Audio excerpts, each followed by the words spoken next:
Star Wars en direct vous est présenté en collaboration avec mintinbox.net, cyclon.net et Star Wars-holonet.com. Hey guys, it's Amy Allen. I played Ayla Secura in episodes 2 and 3, and you're listening to Star Wars on Direct. So what I told you was true, from a certain point of view. Everything's perfectly all right now. We're fine. We're all fine here now. Thank you. Avertissement. Ce podcast contient du contenu qui peut influencer votre expérience des futures productions de l'univers Star Wars. I'm not afraid. L'écoute de cette émission est laissée à votre entière discrétion. Evacuate? In our moment of triumph? I'm going to regret this. Look, don't worry. Everything's gonna be fine. Trust me. If what you've told me is true, you will have gained my trust. I wonder if your feelings on this matter are clear. For your own good, stay out of this affair. Now you will experience the full power of the dark side. Bonjour et bienvenue dans cette nouvelle émission de Star Wars en direct, édition spoiler. Alors dans cette 12e émission, nous allons discuter du second teaser diffusé lors de la Star Wars Célébration la semaine dernière à Anaheim. Alors je suis Henri Levental et je suis donc accompagné de Dany. Salut Dany. Bonjour tout le monde. Et de Hervé. Salut Hervé. Salut tout le monde.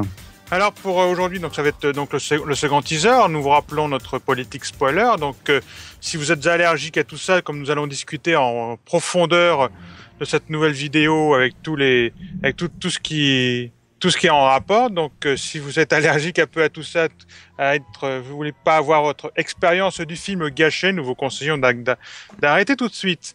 Alors pour nous retrouver, en ligne, c'est très facile. Vous avez plusieurs solutions. Donc tout d'abord Star Wars.direct qui est notre site internet, et pour nous contacter par email, notre adresse internet, notre adresse qui est studio@starwars.direct. Alors récemment, nous avons eu plusieurs émissions mises en ligne, des 3 émissions éditions spéciales, donc du live, enfin à moitié en live, oui, de la célébration de la part de Sébastien qui nous a livré avec ses invités, ses réactions à chaud des différentes journées de la grande convention Star Wars américaine. Donc, n'hésitez pas à jeter un coup d'œil, et nous avons donc d'autres émissions à venir. Nous en parlerons un peu plus tard en fin d'émission. D'ailleurs, merci à Sébastien pour toute la couverture qu'il a faite dans son temps de vacances quand même.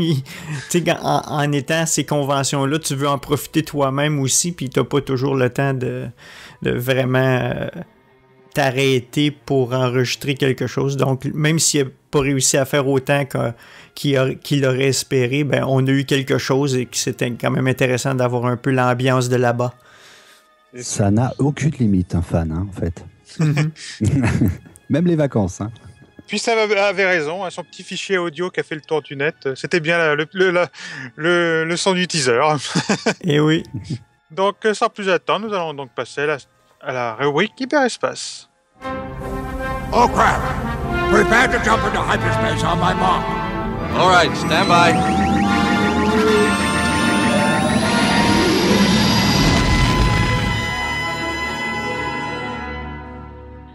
Alors tout d'abord, avant de passer à la description de plan par plan, où étiez-vous quand vous avez pu voir ce fameux teaser?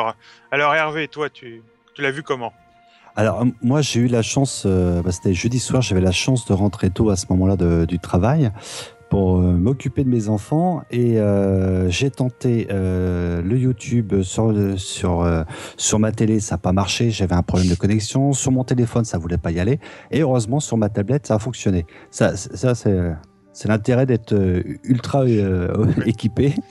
Et donc du coup, j'étais en train de faire à manger avec la tablette à côté, et puis mon petit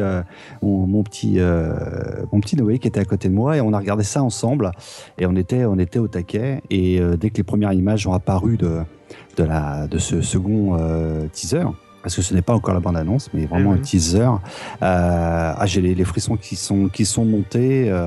Enfin voilà, j'étais au taquet. vraiment dedans, quoi. J'en ai même oublié certaines choses que je ne rentrerai pas dans les détails de ma vie privée. J'étais tellement absorbé par ça, par la célébration, par le panel, partout, et puis la bande-annonce que du coup, voilà, j'étais absorbé par tout ça. Alors moi, c'était... Vas-y, Henri? Non, c'était pour te demander justement à ton tour, Danny. OK. En fait, moi, j'étais au travail, étant donné l'heure. Donc, c'était peut-être 1h de l'après-midi, heure de l'Est, quand le panel de JJ puis Kathleen Kennedy a eu lieu à Los Angeles. Donc, je faisais un peu les réseaux sociaux pour Star Wars en direct en même temps. J'étais au boulot pendant ma pause de dîner, en fait, de déjeuner, comme vous dites en Europe. Ouais. Et puis, c'est ça, je tweetais les images que je pouvais, etc. J'avais un deuxième écran, heureusement, donc je pouvais quand même travailler un peu en même temps, mais c'était vraiment impossible. J'étais trop concentré sur la conférence, j'ai vraiment pas été productif pendant cette heure. Et puis, j'essayais de me contenir un peu aussi, surtout quand la bande-annonce est arrivée, parce que j'ai quelqu'un dans mon bureau qui est pas là normalement. Et puis, je voulais pas être trop excité. J'étais au travail, puis je travaille dans une boîte. Je travaille pour le foot canadien, et puis c'est tous des sportifs. Je veux dire, donc, il y a personne qui me comprend dans toute l'entreprise. Ils sont pas geeks du tout, donc ils comprennent pas un fan de Star Wars nécessairement. Ce qui est bizarre, parce que les fans de foot, ça peut être un peu des geeks. Oui, aussi. D'un certain point de vue, oui. Voilà. C'est l'opposé. Mais bon, c'est le même principe. Enfin, tout ça pour dire que pendant la bande-annonce, je sautais pratiquement dans ma chaise, mais je me retenais parce que je voulais pas que la personne dans mon bureau comme soit trop distrait. Puis comme j'avais pratiquement les larmes aux yeux là, à la fin avec Han Solo, etc. C'était vraiment là, ouh, je voulais faire un ouhou, très fort, mais je pouvais pas parce que j'étais au boulot. Puis j'avais personne avec qui partager vraiment les émotions, puis de parler de la bande-annonce après, donc c'était vraiment difficile à ce moment-là, mais de retour à la maison, le soir, je l'ai réécouté quelques fois juste pour me remettre dedans et puis vraiment pouvoir le décortiquer un peu plus. Fallait que tu dises que tu revoyais un vieux match. Ouais, c'est ça. Moi, j'ai eu la chance d'avoir été, parce que j'avais tenté le concours pour la diffusion au cinéma en France. J'avais donc tenté le concours sur Internet, mais j'avais pas gagné. Puis un peu par hasard, j'avais laissé un message sur Star Wars Universe, et au même moment, quelqu'un justement offrait sa place. Il s'appelle Darak, il est sur les forums, et on a pu s'arranger, donc j'ai pu avoir la chance de voir ça au cinéma. Donc c'était assez agréable, avec plein de petits goodies offerts sur place. Donc il y avait un poster, il y avait un petit sabre laser à Hasbro, il y avait un petit sac, des pins et tout ça. Et puis un peu dommage, c'est que pendant 20 minutes, on a été un peu en décalé son et vidéo. Donc bon, ça allait pour... c'est à peu près pour suivre les informations, mais c'est vrai qu'on avait un peu les affaires en décalé. Puis de l'autre côté, on avait également les sous-titres faits à la va-vite, presque en automatique. Donc ça faisait un joli mélange pendant 20 minutes. On commençait à se dire, on espère que ça dure pas jusqu'à la fin, que la bande-annonce soit aussi complètement décalée. Mais non, la bande-annonce avait été diffusée. Ils avaient carrément la pellicule ou le fichier numérique sur place. Donc ils nous l'ont carrément passé 2 fois, donc c'était sympathique. Oui, contrairement à certains endroits, je crois que aussitôt que la conférence a été finie, le signal a coupé, ils n'ont même pas eu la bande-annonce. Peut-être pas dans les théâtres, mais dans certaines diffusions en ligne. J'ai vu des réactions sur YouTube. La conférence finie, JJ dit « Voulez-vous voir la bande-annonce ?» La foule crie, bien sûr, puis là, le signal coupe.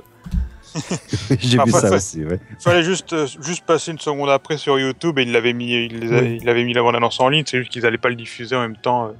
Sûrement qu'ils pouvaient pas diffuser ce qu'ils allaient passer sur le grand écran, en fait. Vraiment, c'est sûr qu'on on était réunis à 1000 fans de Star Wars dans une salle de cinéma, donc ça faisait comme si on faisait partie de la célébration, même si on n'était pas en direct. Mm-hmm. Non, moi, c'était l'expérience intéressante, mais comme seul au boulot. C'est pas très plaisant. Alors, ce qui est assez amusant aussi, c'est le lendemain. Enfin, pour nous, quand on a vu ça en France le soir, donc le lendemain, on retourne au boulot et puis il y a toujours quelqu'un qui vient te voir et te dit au fait, t'as vu la nouvelle bande-annonce de Star Wars? Et puis là, toi, tu sais que tu l'as vu au moins 20 fois, 30 fois déjà. Et t'as la personne qui vient te dire au fait, t'as vu? Il y a une nouvelle bande-annonce. Tu le savais-tu? Ça me fait toujours marrer, moi, ce genre de réaction. Ah, moi, je le sais maintenant qu'ils savent que je suis fan de Star Wars parce que j'ai 2 figurines sur mon écran d'ordinateur, donc c'est comme clair. Donc, on va donc passer au fameux plan par plan, et puis nous allons donc détailler par rapport à ce que nous savons des spoilers sortis jusqu'à présent. Donc, nous vous rappelons, pour ceux qui peuvent nous écouter en direct, que ça va aller fort dans les spoilers. Donc, si vous voulez pas votre expérience du film gâchée, nous vous rappelons qu'il est toujours temps de partir. Est-ce qu'on fait un spoiler alert? Si tu veux, allons-y. Tu les vois, hein, spoiler alert. Jusqu'au jour, ça sera une alerte radiologique. Ouais, c'est ça.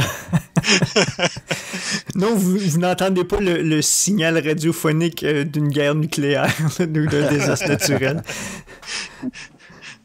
Donc, le tout premier plan, donc la toute première image, c'est le retour du fameux logo Lucasfilm, donc qu'on n'avait même pas eu lors du premier teaser. Donc, petit logo sympathique de revoir, c'est que la preuve que Disney n'est toujours pas présent dans les bandes annonces. Donc, pas grand chose à dire. Non, je suis content qu'il n'y ait pas le château Disney avec l'étoile filante au-dessus, là. Ouais. D'un autre côté, quand on regarde les débuts des films Marvel, il n'y a que Marvel, hein, qui est une société de Walt Disney, mais Disney n'y est pas. Donc on a Marvel, et là je pense qu'on aura la même chose, on aura que Lucasfilm. Ouais. Sûrement pareil. Ouais. Oui, je regarde le logo, j'ai l'impression qu'il a été changé un petit peu parce que la lettre L est par-dessus le U, etc. Donc je me souviens pas si c'était différent avant, mais ça semble le même, juste un traitement de lumière différent dessus. Ouais. Je crois qu'ils l'ont juste un petit peu modernisé. Si, le L était bien superposé au-dessus. Okay. Ouais. Je viens de le retrouver sur Google. C'est juste qu'effectivement, il est peut-être un tout petit peu plus en 3D, sans être 3D comme celui qu'on avait pu avoir justement lors de la ressortie. La sortie. Et puis il est bleu comparé à d'autres couleurs.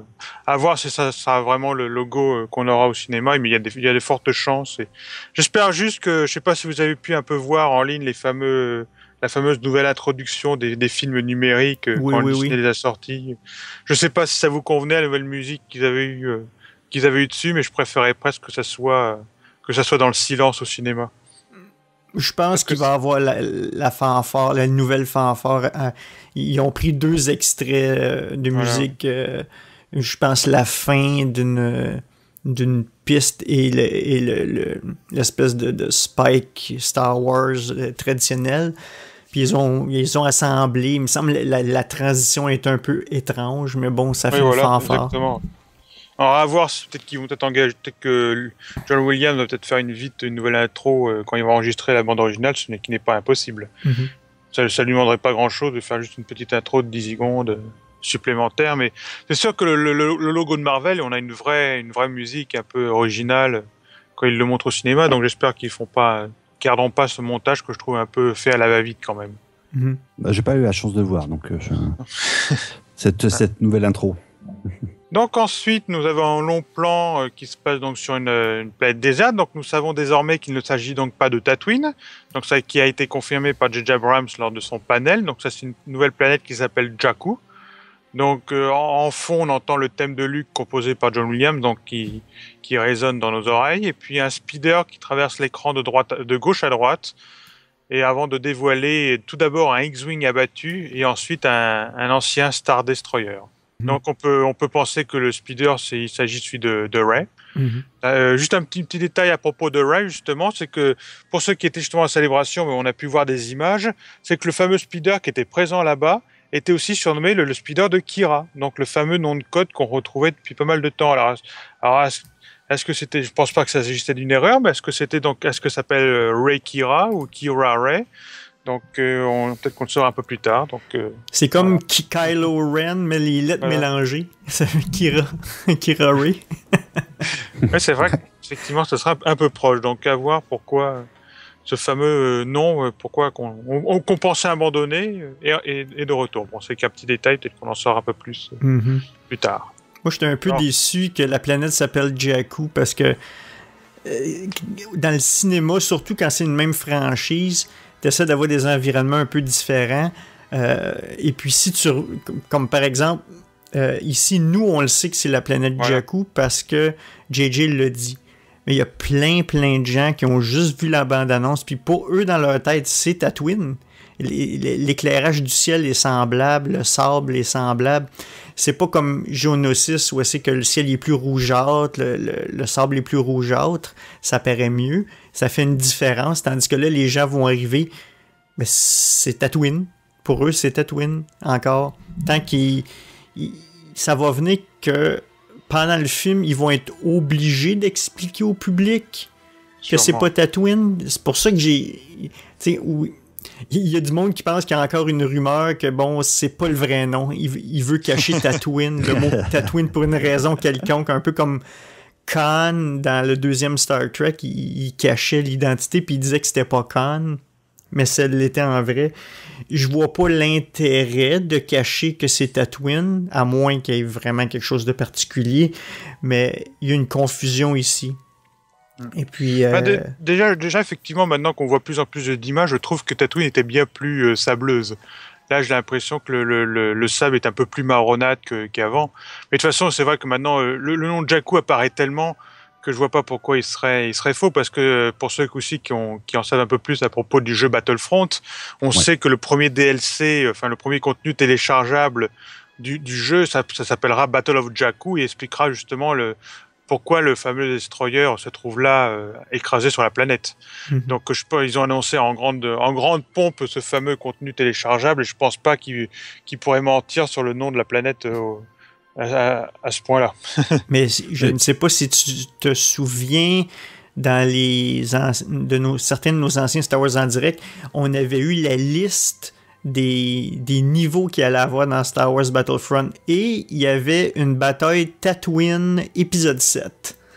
Je sais pas si tu te souviens de ça. Oui, effectivement, oui. Donc, pourquoi Jakku? Y a-t-il une raison? C'est-tu le village ou le outpost qui s'appelle comme ça, et ils servent de ça pour cacher l'identité de Tatooine, ou je sais pas trop. Je vois pas l'intérêt de le cacher. Mais pourquoi avoir deux planètes si proches en frais d'environnement, là, qui peut porter à confusion? En tout cas, Tatooine sera jouable dans Battlefront, donc c'est peut-être juste le fait qu'il y a eu des confusions par rapport à ça.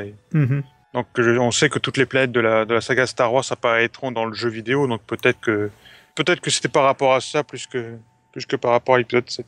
Moi, j'ai une théorie qui est peut-être un peu fumeuse dans le fond. Je ne sais pas. Alors, Jakku, je ne sais pas s'il y a deux cas ou un seul cas. J'ai eu beaucoup d'orthographes. Je ne sais pas comment c'est orthographié réellement, mais on sait que la société de production qui a été créée par George Lucas pour la prélogie s'appelait JAK, G-A-K, comme Jakku d'ailleurs, et qui est déjà en fait les initiales des 3 enfants de George Lucas. Donc quelque part, je me demande si Jakku, ça serait pas une référence à ça. On sait que George Lucas a toujours fait des références à beaucoup de personnel travaillant sur le film et sur d'autres choses. Et je me demande si c'est pas quelque part un hommage à George de J.J. Abrams à George Lucas là-dessus, mais bon voilà, ça c'est une théorie vraiment de background, si on peut dire, hein, vraiment derrière, si éventuellement ça peut être ça. Mais théoriquement dans le film, oui, je suis d'accord avec vous. Ça s'appelle J-A-K-K-U. Ouais, d'accord. Donc effectivement, le fameux speeder qui est sûrement celui de Rey qui traverse donc l'écran. Donc qu'est-ce qui peut se passer là? Est-ce qu'elle a déjà récupéré le corps blessé de Poe Dameron, ou est-ce que c'est juste Moi, je pense qu'il serait plutôt, s'agirait juste peut-être d'une scène d'exposition, un peu comme on avait Luke, un peu qui se promenait sur Tatooine et tout ça avec son speeder. Moi, j'ai pas mal l'impression qu'on est au tout début du film, ou la première fois qu'on voit Rey, c'est une en anglais establishment shot, donc c'est comme il montre un peu dans ce plan-là unique, il montre où est-ce qu'on est de 1 et l'état de la galaxie. Là, on voit des vieux vaisseaux, un vieux X-Wing puis un Star Destroyer, les versions standards, écrasés. Donc, on sait qu'il y a une grosse planète, une grosse bataille au-dessus de la planète, et ça nous dit immédiatement que l'Empire n'a pas été défait immédiatement après Endor. Il y a eu une autre grosse bataille. Donc, que le conflit n'est pas terminé comme dans l'univers étendu. Puis le fait que c'est des vieux vaisseaux, ça nous fait, nous, aux fans de la trilogie originale, un gros lien, un flashback, un élan d'émotion de revoir ces véhicules-là, en fait. Ouais, ça permet de placer les personnages dans un environnement, de nous présenter l'environnement où vont évoluer nos personnages qui vont nous accompagner tout le long du film, et ensuite de nous mettre un peu dans le temps. À mon avis, c'est de pouvoir montrer les vestiges de l'ancien régime pour ensuite basculer sur le nouveau, qu'on connaît maintenant sous le nom de First Order. Je ne sais plus comment. C'est ça, oui. On allait en parler un peu plus tard, effectivement. Ça s'appelle le Premier Ordre ou First Order.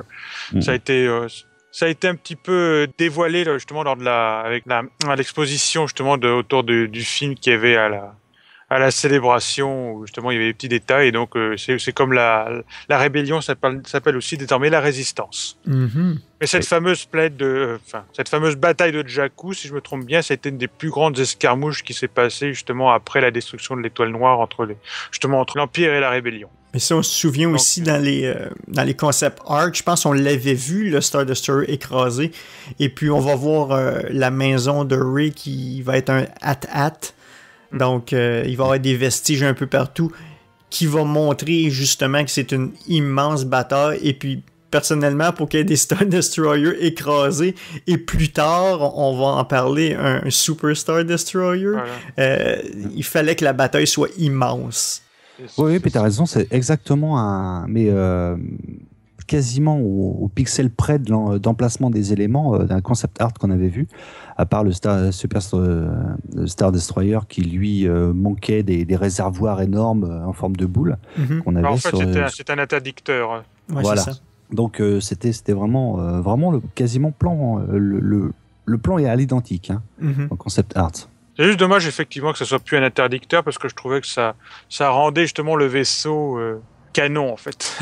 Il n'y a rien qui prouve qu'il n'y en aura pas un dans un autre plan. C'est sûr. Si y a un autre un Super Star Destroyer, puis il y a plein de véhicules d'écrasés, je veux dire... je pense que ça a été supprimé pour passer sur un Star Destroyer plus classique, pour qu'on se remette vraiment...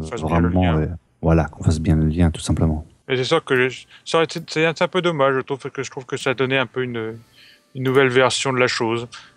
C'est n'est pas un gros détail. Donc le plan suivant, nous passons désormais au casque de Dark Vador qui est brûlé, qui a l'air de reposer sur une sorte de podium.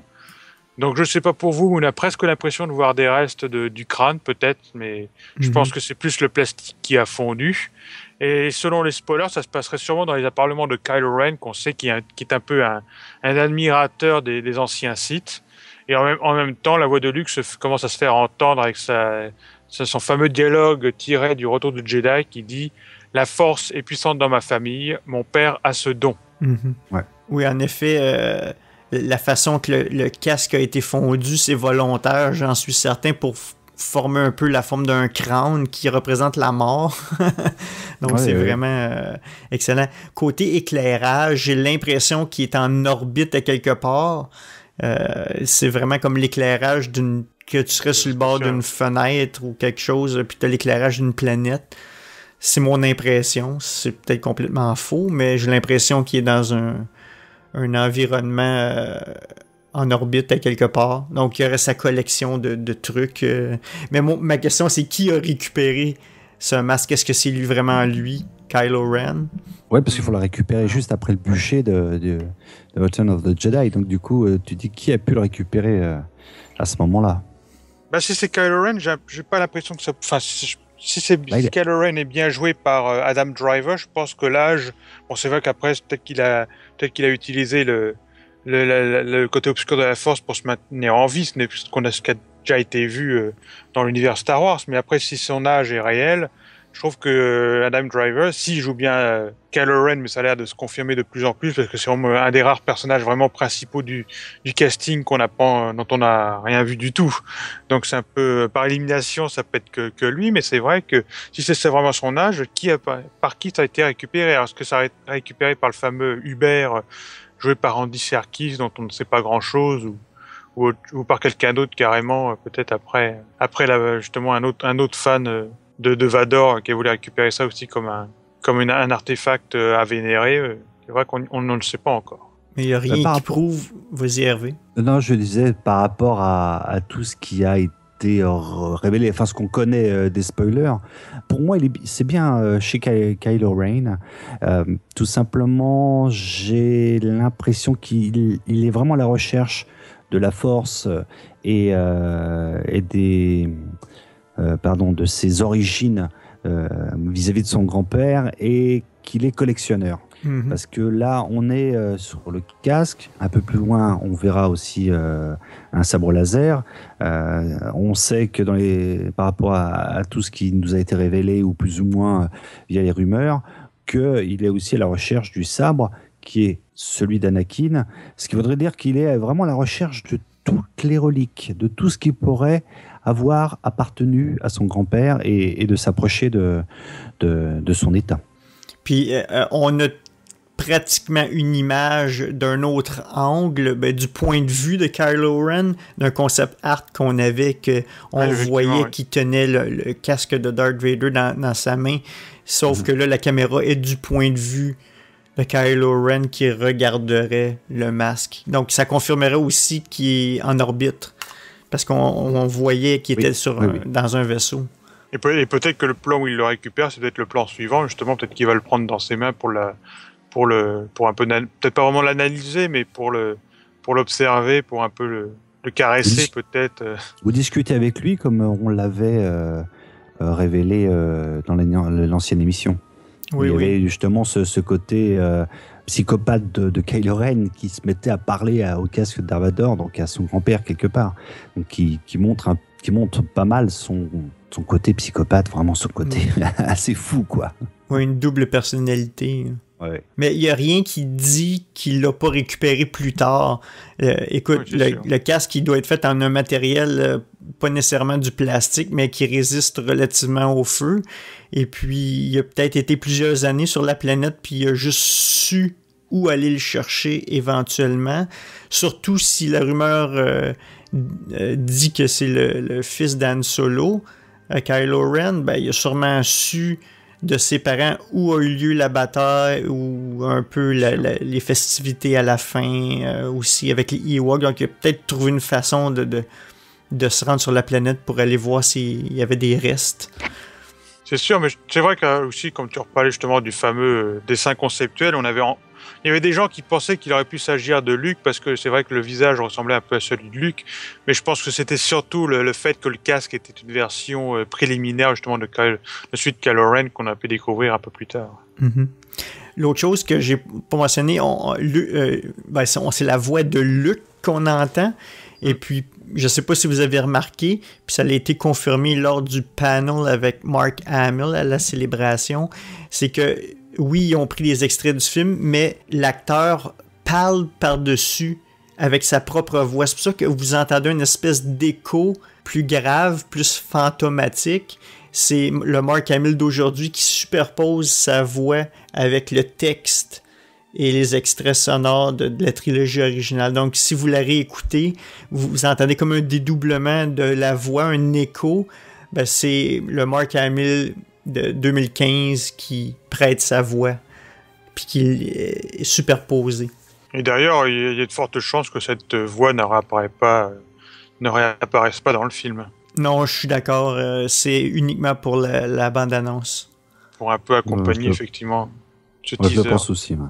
À moins qu'il ressorte cette fameuse phrase pour parler à une fameuse Académie de Jedi dont on parlait, qui pourrait éventuellement apparaître dans des flashbacks, à ce qu'il pourrait parler, à ses élèves, ou à ce qu'il pourrait même parler à Rey plus tard. Pensez-vous, à elle ou pas. Pensez-vous qu'il pourrait avoir le fantôme d'Anakin qui parle à son petit-fils? Tant que c'est pas Hayden. Pourquoi pas?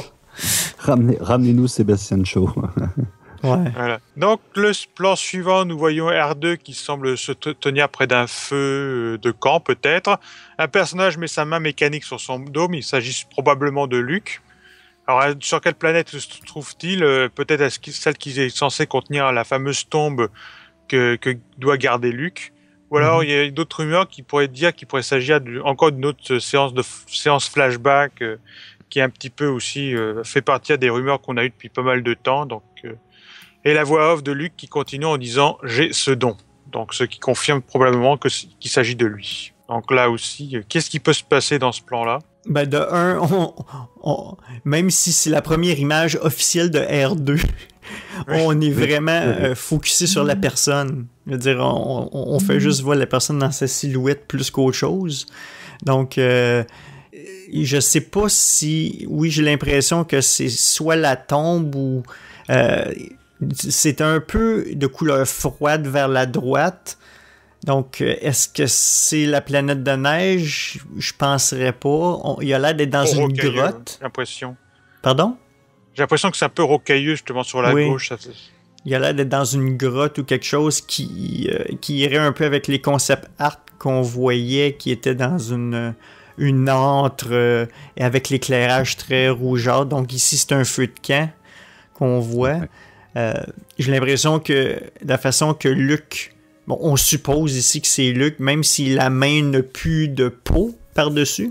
On suppose que c'est Luke. On peut imaginer que la peau, peut-être que c'est une peau synthétique, donc peut-être qu'elle a fait son temps et qu'elle a fini par tomber d'elle-même, et peut-être qu'il n'a pas eu le temps de la remplacer, ou peut-être qu'il a simplement eu un accident durant son exil et que justement il n'avait pas la technologie nécessaire pour réparer sa main. Et d'ailleurs, on a l'impression, je ne sais pas pour vous, mais on a l'impression que la main est beaucoup plus sophistiquée que celle qu'on voyait à la fin du retour de Jedi. Pas pour vous. C'est vrai qu'on la voyait pas tellement. C'est vrai. Non, on voyait juste une petite ouverture.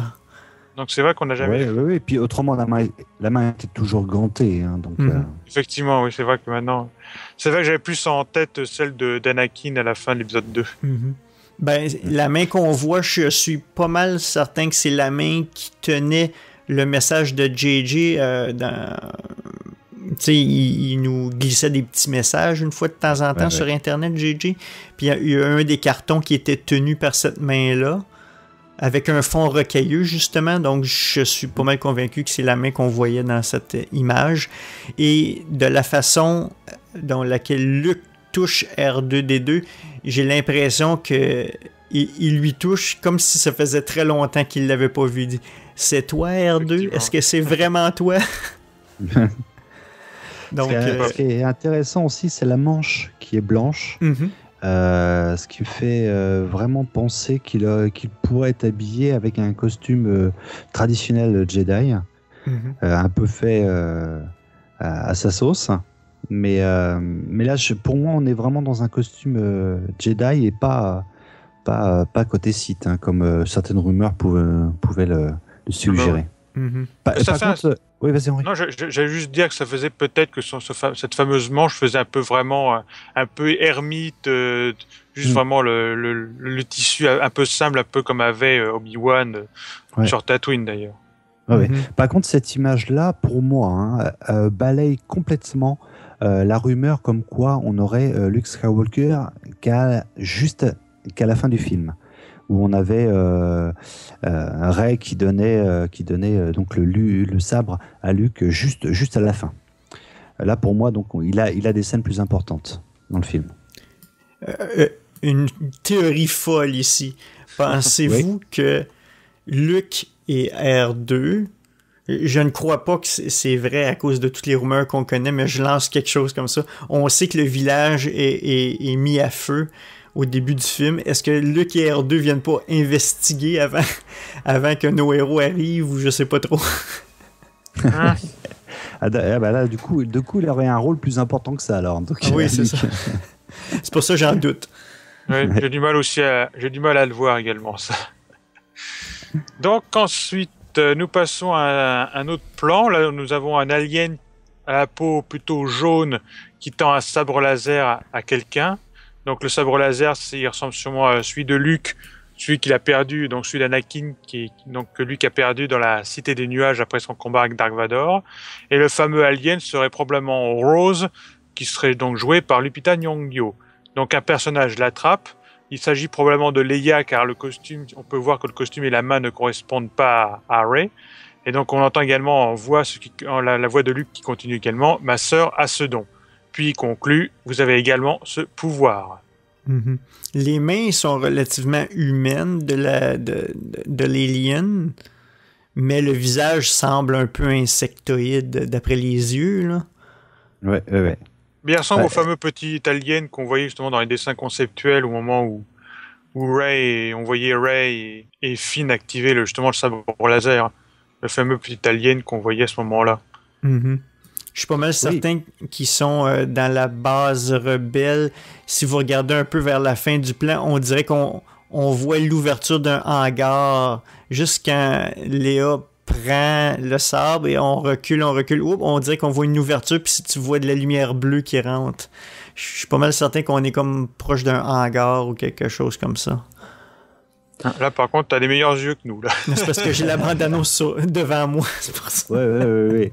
À toute fin. Mais c'est vrai que... alors, on peut voir le visage de cet extraterrestre, enfin de cet alien, très subrepticement au coin ou à droite, quand on fait image par image.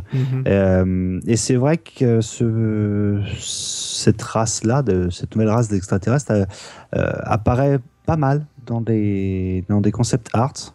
Et je suis d'accord avec toi, Henri, j'ai vraiment l'impression que c'est Rose. Maintenant, est-ce qu'on est dans le fameux pub de Rose, une cité régulièrement?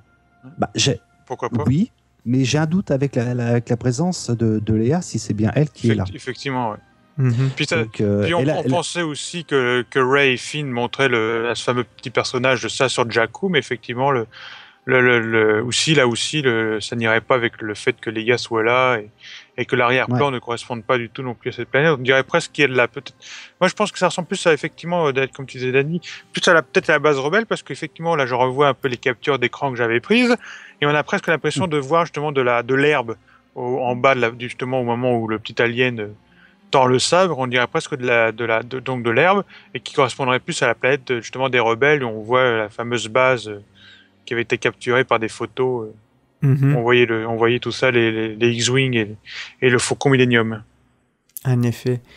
C'est bien ici qui dit, je crois que tu l'as dit, mais c'est le My Sister Has It, donc ça indiquerait clairement que c'est Léa. Mais la question qui tue, comment que le sabre a été récupéré? Parce que veut pas...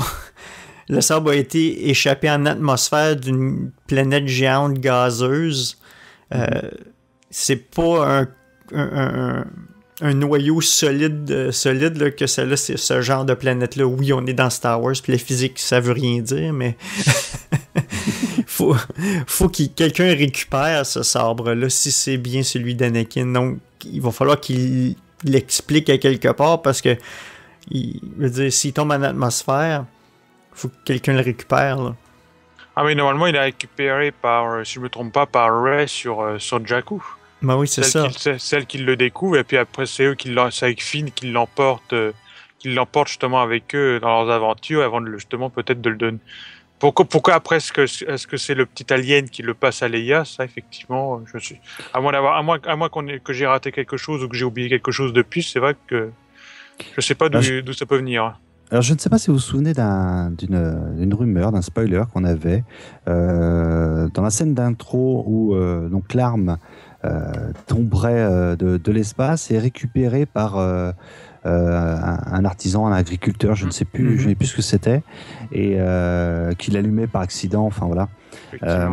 Ouais. Et ouais. Je pense qu'il y a peut-être pendant ces 30 ans, il y a peut-être eu un parcours pour chaque objet, que ce soit le casque de Vader ou le sabre laser, et que peut-être il y a quelque part un marché des antiquaires sur les anciennes reliques, anciennes objets de passé et du passé de l'Empire, et que ça a fait, voilà, c'est passé de main en main et que c'est arrivé dans les mains de Rose. Mais effectivement, le sabre, comme tu dis, c'est un peu les rumeurs, donc il a tombé bien dans les mains d'une sorte de fermier, et ce fermier l'emporte justement dans le fameux village, si je ne me trompe pas, c'est là où se trouve d'ailleurs le vicaire qui serait normalement joué par Max von Sydow.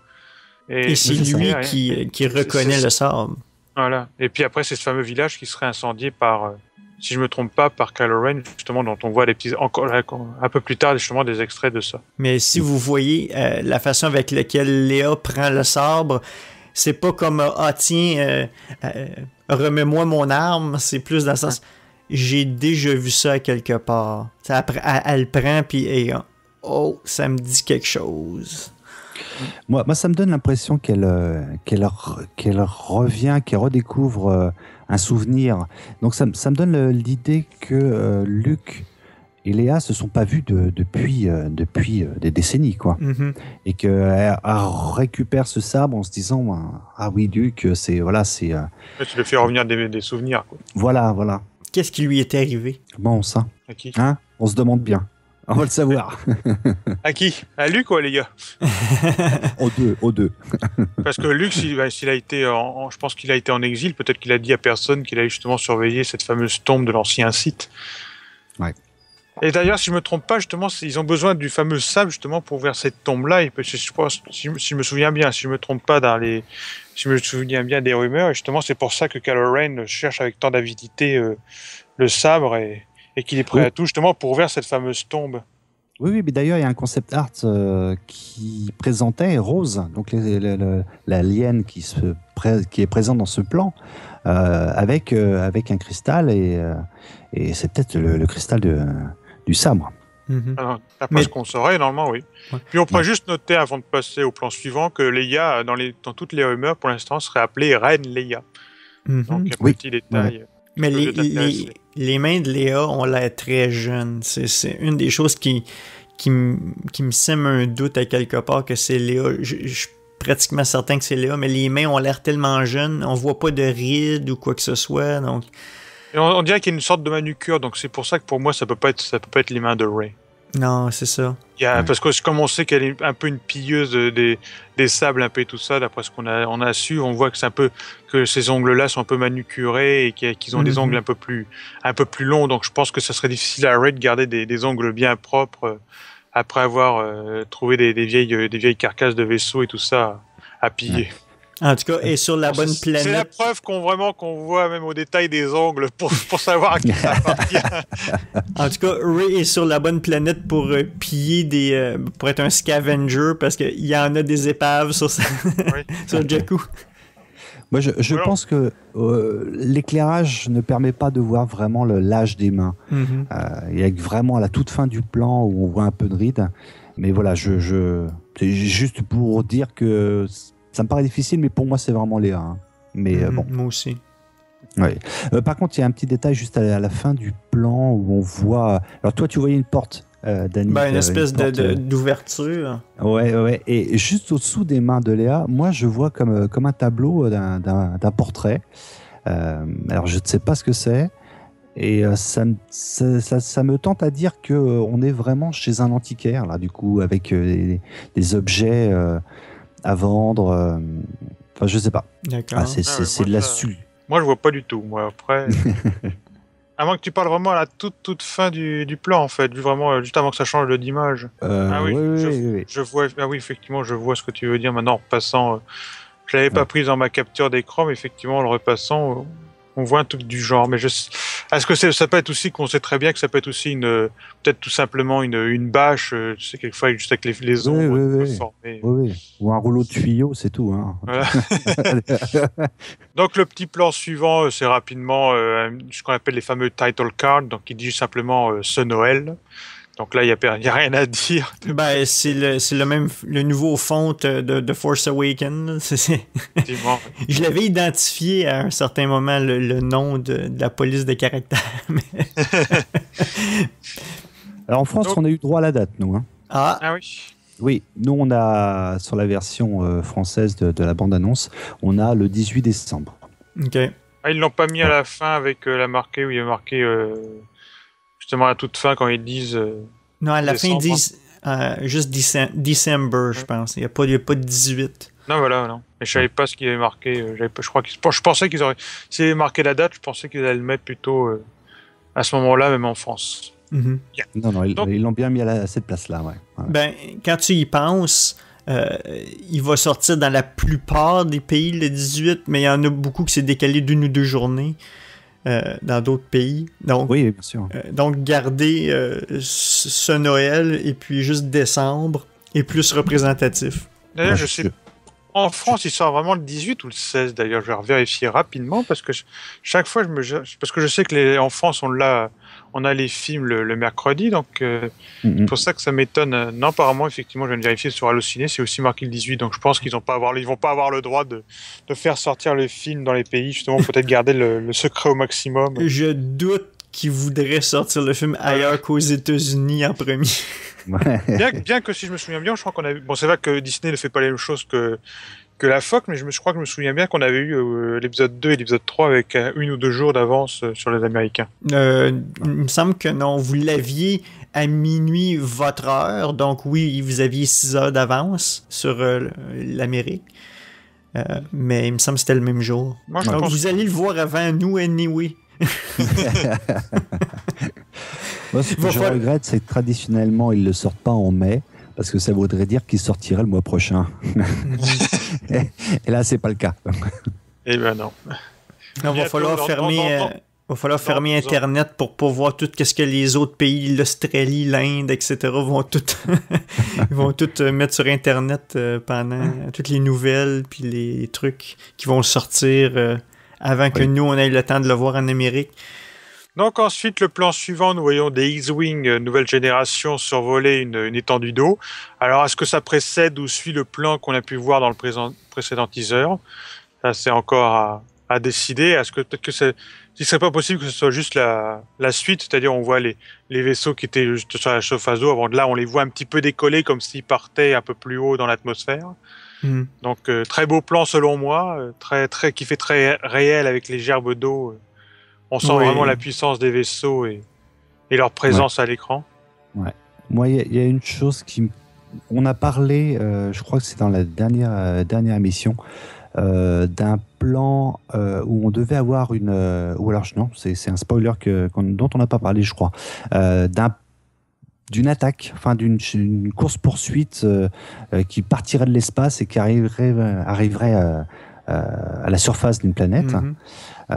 Qui a apparemment un combat qui serait épique, et vu comment dire, la fumée provoquée par l'eau et l'arrivée, j'ai l'impression qu'ils viennent d'une hauteur, d'une altitude importante, où ils remontent à ce moment-là, donc ça fait une poussée un peu plus importante par rapport au reste. Après, je suis toujours dans la suggestion, mais... Moi, j'ai l'impression que ils viennent d'arriver d'atmosphère. Ouais. Donc, ils sont un peu en formation écartés un de l'autre un peu plus. Et puis, le plan suivant, là, ils se placent, ils s'alignent pour aller bombarder ou peu importe qu'est-ce qui sont leurs missions en tant que telles de cet escadron-là. Il y a l'air d'avoir 7 X-Wing. Je vais essayer de les compter. Donnez-moi 2 secondes. Ouais, j'en ai 7, moi aussi. Okay. 8. Qui dit mieux? J'en vois 7. Peut-être qu'il y en a un autre qui apparaît dans un plan suivant. J'essaie de voir. OK. Alors, t'en as un qui est à l'extrême gauche. Oui, ouais. Donc, j'ai bien hâte de voir. J'ai vraiment beaucoup aimé. Et on va aller directement au plan suivant, j'imagine. Oui, effectivement, avec c'est Poe Dameron, donc joué par Oscar Isaac, qui hurle sa joie, sûrement d'être de retour dans un cockpit. Il fait un wouhou comme un Solo dans New Hope. Il en perd même son casque à un moment. Hein. Ouais. À moitié.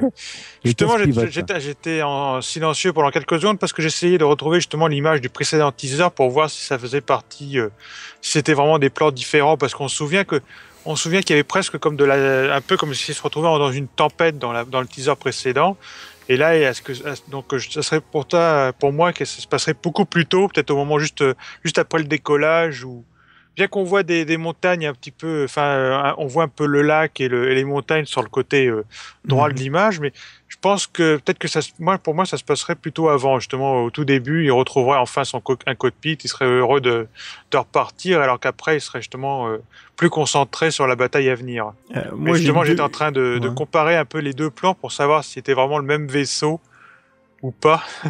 C'est vraiment au détail même, parce que j'ai l'impression que, si vous vous souvenez bien, dans le premier teaser, il semblait avoir presque reçu une raclée, disons. Il avait l'air un peu blessé, et je sais pas pourquoi j'ai plus l'impression qu'il soit blessé sur ce nouveau teaser. Je pense que c'est juste un angle qui fait qu'on le voit pas. Mais il y a deux théories. Moi, j'ai l'impression que soit il vient d'arriver de l'espace comme tout à l'heure, et puis ils viennent juste d'arriver en Rosmot, puis là, lui, il fait un ouh, par l'excitation d'arriver en Rosmot, puis de peut-être faire quelque chose qu'il n'a jamais fait avec son X-Wing, ou ils viennent tout juste de détruire qu'est-ce qu'ils ont à détruire, puis il s'apprête, il fait un wouhou, on a réussi, puis ils vont regrimper vers l'atmosphère, peut-être. Donc, on voit bien l'unité le targeting computer un peu sur à la droite. Oui.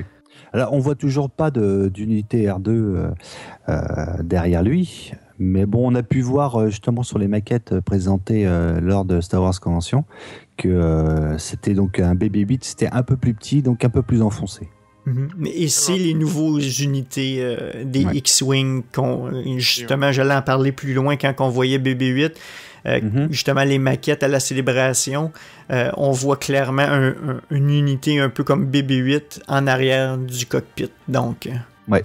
Un peu plus enfoncé, je pense que c'est une adaptation du nouveau X-Wing suite à l'accident de D2R2 qui s'en est pris plein la tête pendant l'attaque de la première étoile noire. Ils se sont dit on va peut-être les enfoncer un peu plus pour les protéger. Enfin, c'est une théorie complètement pourquoi pas. Danny, je crois que faut que tu crées aussi un nouveau jingle pour les théories folles de Hervé là. Et fumeuses. On a trouvé notre nouveau Sébastien. Ensuite, le plan suivant, nous voyons donc Kylo Ren qui donne un violent coup de son sabre laser donc à 3 lames. Donc on imagine que ça se passe très tôt au début du film, lors dans la fameuse attaque du village dont on parlait, donc un peu plus tôt. Donc à la toute fin, avant que ça change de plan, on peut voir qu'il est accompagné des fameux nouveaux Stormtroopers. Oui, c'est ça. On voit le dernier plan. On voit embrouiller justement un nouveau Stormtrooper à la gauche de l'écran, en bas à gauche. Donc, c'est vrai qu'il a l'air de faire un coup fatal. Je sais pas si c'est à ce moment-là qu'il tue le vicaire en tant que tel, ou pas. Peut-être une exécution, effectivement. Mais avez-vous remarqué les flammes et les étincelles sont exactement pareilles comme celles qu'on voit avec le plan de Luke et R2-D2? Oui. Mais c'est l'étincelle du sabre, là. Donc, du coup, est-ce que c'est... Ah, ben oui, c'est vrai. Ah, ben oui, ça vient du sabre. À la toute dernière image de ce plan-là, faut vraiment faire image par image. On a une tente. On a vraiment une tente avec un Stormtrooper devant, avec de la lumière intérieure. Donc, on est clairement dans un village où alors, je pensais que c'était une tente Tusken, mais a priori, c'est pas le cas. Je pense que les fameux villageois, ils doivent. C'est un peu les images qu'on avait vues, donc prises un peu sur le vif, un peu sous le manteau lors du fameux tournage, justement. On voyait justement plutôt, ça a l'air d'être un village très, très simple, très. Un peu vraiment un peu des fermiers, mais vraiment des nomades. très simple. Voilà. C'est ça, c'est des trucs plutôt démontables rapidement. Je pense qu'en fait, depuis le début, enfin, ce qu'on peut voir, je pense qu'on est sur l'attaque du marché, en fait, de la place du marché qu'on a découvert depuis un moment. Pas pour moi, c'est vraiment le petit village où justement se trouve caché le vicaire et justement où le sabre laser se fait emporter au tout début du film, quoi. Pour moi, c'est vraiment une des premières grandes scènes du film. J'en reparlerai un peu plus tard où je fais vraiment un petit résumé justement de ce fameux début du film. Et pour moi, c'est vraiment complètement différent de ce fameux marché où c'est à ce moment-là, ça se passe en plein jour. Là, je pense que ça se passe plus tôt et à ce moment-là, c'est vraiment au tout début du film. Au tout début du film, effectivement. Donc, si vous voulez, je peux dire tout de suite la vision du début du film. Donc, pour moi, j'en parlerai après, une fois qu'on aura vraiment discuté un peu discuté de Finn et tout ça, qu'on voit un peu plus loin. Donc, le plan suivant, donc effectivement, on se retrouve maintenant désormais en plein jour. Donc, on voit Rey, Finn et BB-8 qui s'enfuient devant un chasseur T qui est en train justement de tirer sur eux, et les personnages évitent les explosions. Et là, effectivement, on se retrouve dans ce fameux marché, qu'on voyait, dont tu nous parlais justement il y a quelques instants. Ah, t'as raison, il fait jour là. Voilà. Et donc là, nos personnages s'enfuient pour leur vie, et comme j'y pensais, comme j'en parlais une autre fois, on a vraiment l'impression que ce qui rend un peu plus la scène un peu plus vivante, c'est qu'on a vraiment l'impression que l'effet spécial c'est plutôt un effet pratique, justement cette fameuse explosion qu'elle a vraiment très réelle et pas faite en image de synthèse. Mm-hmm. En effet. Avez-vous remarqué que l'espèce de bâton de Rey, elle y tient vraiment, elle court avec, mais on dirait qu'ils ont recyclé le manche du sabre de Darth Maul. Ouais. Donc je sais pas si... Je crois que c'est le fameux bâton qui était accroché justement aux côtés de son teaser, de son speeder dans le premier teaser. Ça doit être son arme, en fait. Mais peut-être que si c'est vraiment la fille de Han Solo et Princesse Leia, peut-être qu'elle a un sabre laser de cachet là-dedans, ou peu importe. Là. Ça serait pas bête. Ça serait pas bête. Tu sais qu'elle fait un peu comme Kanan dans Rebels. Il essaie de cacher son identité, dans le fond. Mais elle pourrait avoir, surtout si elle a eu un certain entraînement étant plus jeune, puis ils l'ont mis en exil pour pas qu'elle se fasse découvrir, en fait. Peut-être qu'elle a son arme de cachet, tout simplement. Surtout si, tel qu'on le croit, elle va se battre avec Kylo Ren à un certain moment donné. Selon les concept art, elle doit savoir s'en servir un petit peu. Vaut mieux. Puis on voit BB-8, bien sûr, rouler, qui est soit le plan avant ou après la scène du premier teaser. Le premier teaser, oui, je pense que ça venait au moment où il arrive. Si je me souviens bien, là aussi, il a le sabre laser caché à l'intérieur de lui. Okay. Donc, je pense que dans le premier teaser, je pense que c'était justement au moment où il arrivait peut-être dans le fameux marché, parce il se passait rien apparemment de particulier dans ce teaser-là. Enfin, il n'y avait pas vraiment d'action, donc je pense que ça se passe bien au tout début de la scène correspondante. Mm-hmm. Puis on voit Finn avec son manteau de cuir, et puis selon les photos qu'on a vues à Star Wars Celebration, il y a une petite attache sur un des côtés où est-ce qu'il peut accrocher il y avait le sabre, justement le sabre d'Anakin d'attaché. Donc il va probablement le transporter à un certain moment donné, accroché après son manteau ou quelque chose du genre. Donc, plan suivant, nous revenons à nouveau sur Kylo Ren qui tend sa main vers l'écran, sûrement il a l'air d'utiliser la force. Donc là aussi, on continue de distinguer le fameux brasier à l'arrière-plan. C'est donc, est-ce que c'est la suite ou un plan, encore une fois, précédent, celui qu'on a vu il y a quelques instants. Donc là aussi, c'est toujours pareil, très, très tôt au début du film, et c'est le fameux village brûlé par les fameux Flame Troopers. D'ailleurs, on peut en voir, on voit un peu à l'arrière, on a l'impression de distinguer des villageois un peu apparus, ces fameux vaporateurs d'humidité aussi en arrière-plan, caractéristiques apparemment aux planètes désertiques, un peu comme sur Tatooine. J'ai l'impression qu'ils ont rassemblé si on y va image par image, ils ont rassemblé des villageois, puis il y a des Stormtroopers qui les entourent, donc probablement qu'ils veulent les interroger. Voilà. D'une certaine façon. Et c'est vrai que Kylo Ren, quand il se retourne et qu'il tend sa main, on peut voir que les Stormtroopers suivent aussi, se retournent. Donc je pense qu'il y a peut-être une menace qui arrive ou quelqu'un qui se révèle. En effet. Puis là, c'est notre première vue du masque de Kylo Ren, qui est vraiment Darth Raven. Un peu, oui, effectivement. Très Ancienne République. Ce qui confirmerait peut-être un petit peu qu'il cherche les artefacts Sith, et puis qu'il se bâtit son équipement, même son sabre. On a vu son manche à la célébration qui a vraiment l'air tout rafistolé, qui a l'air vieux et mal monté, qui expliquerait aussi la lame instable. Donc, c'est bien qu'il y ait un peu ce côté-là de vieil objet. Ça mettrait vraiment sa personnalité qui recherche des vieilles choses. En fait, il a constitué sa puissance à partir d'artefacts différents. Un peu de ceci, un peu de cela, pour se former une sorte de personnalité et mélanger avec tout le reste. Mais quand t'as pas de professeur, oui, il y a peut-être Uber, là, qu'on n'a pas vraiment parlé encore, comme professeur, mais probablement qu'il a dû s'arranger par lui-même. Si c'est le fils d'Han Solo ou le petit-fils de Darth Vader, il a eu un intérêt, il a commencé à rechercher les sites probablement dans des bouquins, des holocrons, puis il a commencé à récupérer des artefacts, et puis qu'il a décidé de s'habiller un peu avec ce qu'il a trouvé dans un certain sens. Supposition, bien sûr.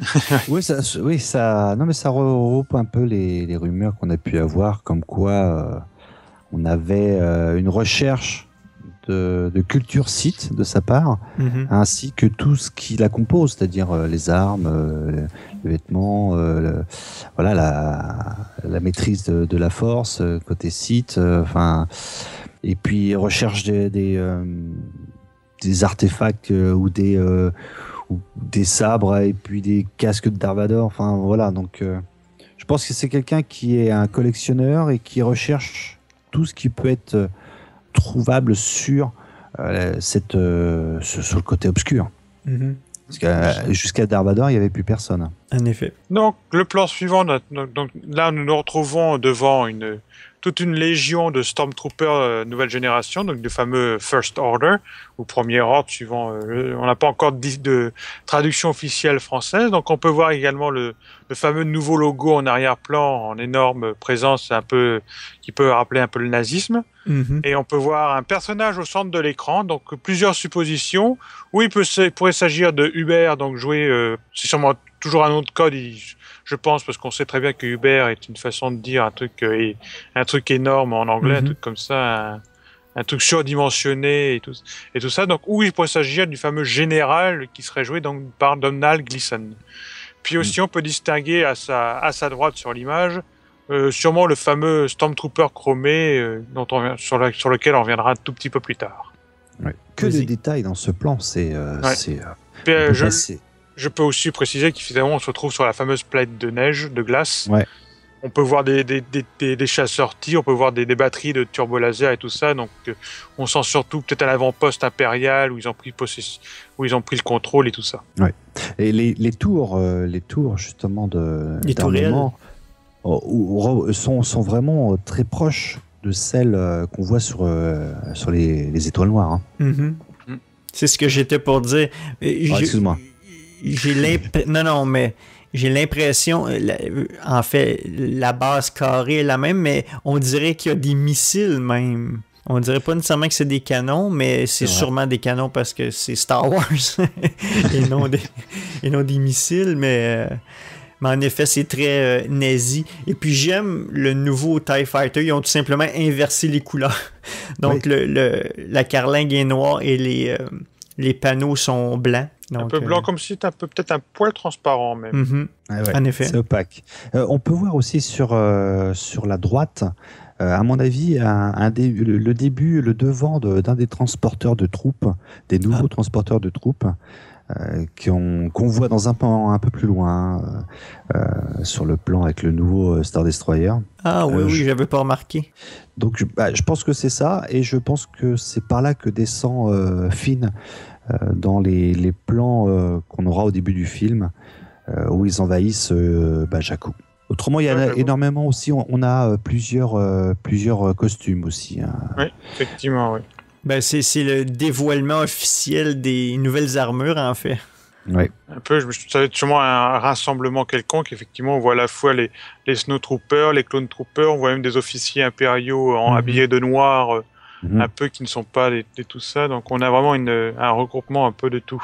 C'est une grande base incrustée dans une montagne, on dirait. C'est sûrement peut-être la réunion finale avant l'attaque, à la fin du film, où ils regroupent toutes leurs troupes justement pour attaquer. C'est possible. Ou alors il peut s'agir juste simplement d'une démonstration de force, justement parce qu'ils peut-être qu'ils ont la visite du fameux Hubert ou du général de Mal Gleason et qu'ils veulent montrer un peu comme une revue de troupes, quoi, en gros. C'est une parade comme dans le temps de Hitler. C'est peut-être la fête nationale impériale, à savoir. En fait, on voit bien le logo qui est un hexagone avec un cercle avec des pointes qui pointent vers le centre, en fait. Et j'avoue qu'il n'est pas aussi fouillé que l'ancien logo, pour moi. Il a l'air vraiment plutôt très simple. Alors, j'espère qu'on aura une signification un peu plus tard de ce qu'il veut dire, parce que je me souviens bien, le logo de l'Empire avait une signification particulière également. L'ancien logo, il avait une raison d'être, disons. Mais en fait, le Premier Ordre montre bien un peu un nouveau lancement, une nouvelle faction même, je dirais peut-être. C'est carrément pas l'Empire, ils ont reparti à zéro d'un certain sens. En s'inspirant, en récupérant qu'est-ce qui restait. On peut voir aussi certains Stormtroopers qui ont une croix, enfin qui est en fait des sangles en forme de croix dans le dos. Et quand ils se retournent, ils ont un ensemble de cartouches sur le devant. Ok. Donc on a plusieurs variations du même costume. Je pense que les cosplayers vont se faire plaisir. Et on peut maintenant s'acheter ces costumes-là. Pas besoin d'y faire. Déjà? Ça m'étonne pas. C'est Anovos qui fait les costumes. Mais je crois qu'auprès des fans et tout ça, je crois que c'est moins reconnu quand tu fais du cosplay, tout ça, parce que normalement c'est censé être fait entièrement par toi-même. Donc je pense que dans la 501e et tout ça, je crois qu'ils autorisent pas les trucs un peu plus officieux comme ça, les produits officiels, et donc c'est vraiment à toi de faire ton propre truc. Donc je pense quand même que les fans vont se lâcher là-dessus par eux-mêmes, plus que après les fans lambda, peut-être qu'effectivement ils s'offriront ces costumes officiels, mais je pense que les vrais fans, ils vont vraiment continuer de faire leur propre construction. Moi, désolé, j'ai pas le temps. Ouais. Si j'en aurais un, je me l'achèterais tout fait. On t'en voudra pas. Hein. Oui, ce genre de truc, ça m'étonnerait pas que ce soit dans les 1000 € facilement, tout de suite. Oh oui. Ouais. Donc ensuite, nous passons à un petit plan suivant où là, il n'y a pas grand-chose à dire. Donc c'est juste, on voit donc Daisy Ridley, Rey, qui lève les yeux vers sûrement quelqu'un et qui regarde. Donc on sait pas très bien ce qui se passe. J'ai envie de dire que ça se passe toujours, vu l'arrière-plan, la façon dont on a l'impression qu'elle est habillée, je pense que ça se passe encore sur Jakku. Donc vu ce qu'on voit au premier plan, pour moi je serais pas étonné que ce soit au moment justement peut-être qu'ils sont en train de soigner Poe Dameron qui a été blessé ou quelque chose comme ça. Ou même quelque chose du genre. Ça a l'air quelque chose de cristallin ou du plastique. Voilà, on dirait peut-être ça pourrait presque ressembler peut-être à un bandage, enfin un pansement, peut-être un truc comme ça pour protéger une blessure, peut-être, pourquoi pas. Avouez que ce hero shot, comme on appelle vraiment, ça fait très Nathalie Portman. Je sais pas qu'est-ce que vous en pensez. Totalement. Ah bah oui, tout à... dès le premier jour, on avait pensé qu'elle se ressemblait énormément. Non, mais je veux dire, ça montre un peu peut-être le lien de famille encore plus. Oui. Mais je suis convaincu, comme tu dis, Henri, c'est sur Jakku, juste la façon avec laquelle elle est habillée. Donc là, il n'y a pas grand-chose à dire. Donc ensuite, on passe à deux chasseurs-tis qui plongent donc vers la caméra. Et encore une fois, vu le ciel, il s'agit de Jakku. Donc on peut imaginer que c'est là aussi l'attaque du fameux marché, vu qu'on a des flammes, enfin de la fumée noire. Donc là aussi, donc le petit plan rapide de transition aussi, action shot. Ouais. Qui nous permet de voir que les vitres des cockpits sont chromées à la limite, enfin qui sont miroirs, voilà. On a vraiment l'impression que ce nouveau First Order est très porté sur un truc un peu chromé et très propre et tout ça. On sent presque que tout est neuf. On n'a pas l'impression qu'il a beaucoup vécu ce nouvel ordre. Ensuite, on voit, là, on se retrouve au sein d'un hangar, donc au sein sûrement du fameux Star Destroyer qu'on appelle depuis un petit pas mal de temps le fameux Hall of Mirrors. Donc on voit un chasseur T qui est en train de tirer sur ses congénères. Donc là, il s'agit probablement de la fameuse évasion de Finn et de Poe Dameron. Je vois pas autre chose, à part peut-être s'il y a vraiment deux factions de l'Empire qui s'attaquent, mais je vois vraiment pas. Je suis convaincu que c'est l'évasion, moi aussi. Oui, puis ça confirme aussi un des spoilers décrivait aussi qui s'évadait dans un chasseur qui était expérimental ou qui était nouveau ou qui était une autre version. Et quand on regarde la verrière du cockpit, elle est absolument pas la même que les autres chasseurs. Elle est vraiment horizontale, quoi. Et on a d'énormes choses qui sont autour de la base des accroches des panneaux. Donc il est vraiment différent. Et on voit des lignes rouges dessus, on dirait. Oui. À moins que ce soit le vaisseau expérimental, peut-être pour Kylo Ren qu'ils ont piqué, qui était vraiment sur place. En tout cas, on voit clairement un Stormtrooper dans les airs où est-ce qu'ils vont mettre le cri de Wilhelm. Oui, on parie, on fait les paris là. C'est trop idéal pour le mettre. Mais ça prouve aussi que là, on sent que c'est peut-être Finn ou Poe Dameron qui sont en train de conduire, parce qu'on sent vraiment un peu comme s'il était hésitant. On sent que c'est pas qu'il vise un peu pas droit, que ça n'a pas l'air d'être quelqu'un d'expérimenté derrière les commandes. Puis dans le dernier plan, la dernière image de cette scène, on voit le renforcement de l'espèce d'essieu qui tient les ailes. On voit le renforcement autour des ailes, l'espèce de c'est pas cylindre, mais ça a l'air d'un pneu un peu. Mais on voit clairement c'est la roue de secours. Ouais, c'est ça. Puis tu vois aussi que les lasers, au lieu d'être séparés, comme un taille normal du plan précédent, sont regroupés un à côté de l'autre. Comme si c'était une petite tourelle qui pouvait se déplacer. Ensuite, nous passons donc à un long plan où on voit Finn qui commence à retirer son casque de Storm. Donc on voit une trace de sang qui ressemble à des doigts. Puis ensuite, une fois qu'il l'a retiré, il semble un peu effrayé ou touché pas touché, mais frappé par quelque chose qu'il aurait pu voir. Et donc, vu son décor, il s'agit probablement d'une navette ou du Star Destroyer. Et il est fortement ça se passe sûrement juste après qu'il ait refusé de mettre à mort les fameux villageois justement le fameux attaque du village et la fameuse trace de doigt, ça correspond un peu à ce qu'on semblait avoir vu dans un dessin conceptuel qui nous était décrit sur Making Star Wars, qui est donc à ce moment-là, ce serait donc il aurait vu son meilleur ami mourir devant ses yeux, et c'est cet ami-là qui lui aurait posé sa main sur son visage. Donc avec rempli de sang. Donc là, ça se passe. Donc c'est à ce moment-là où peu de temps après, il se fera donc emprisonné pour avoir refusé d'obéir aux ordres. Moi, j'ai l'impression, selon la perspective et l'angle, j'ai l'impression que il est sur la rampe du transporteur qu'on voit dans le premier teaser qui descend. Il vient de tirer son ennemi blessé jusqu'au transport pour le secourir, et puis probablement qu'il meurt justement immédiatement là sur la rampe, et il vient d'enlever son casque après sa mort. C'est ça l'expression là. Mais j'ai l'impression qu'on voit le fond à gauche très très éclairé comme l'intérieur du transport, et c'est plus sombre et angulaire comme le côté de la rampe.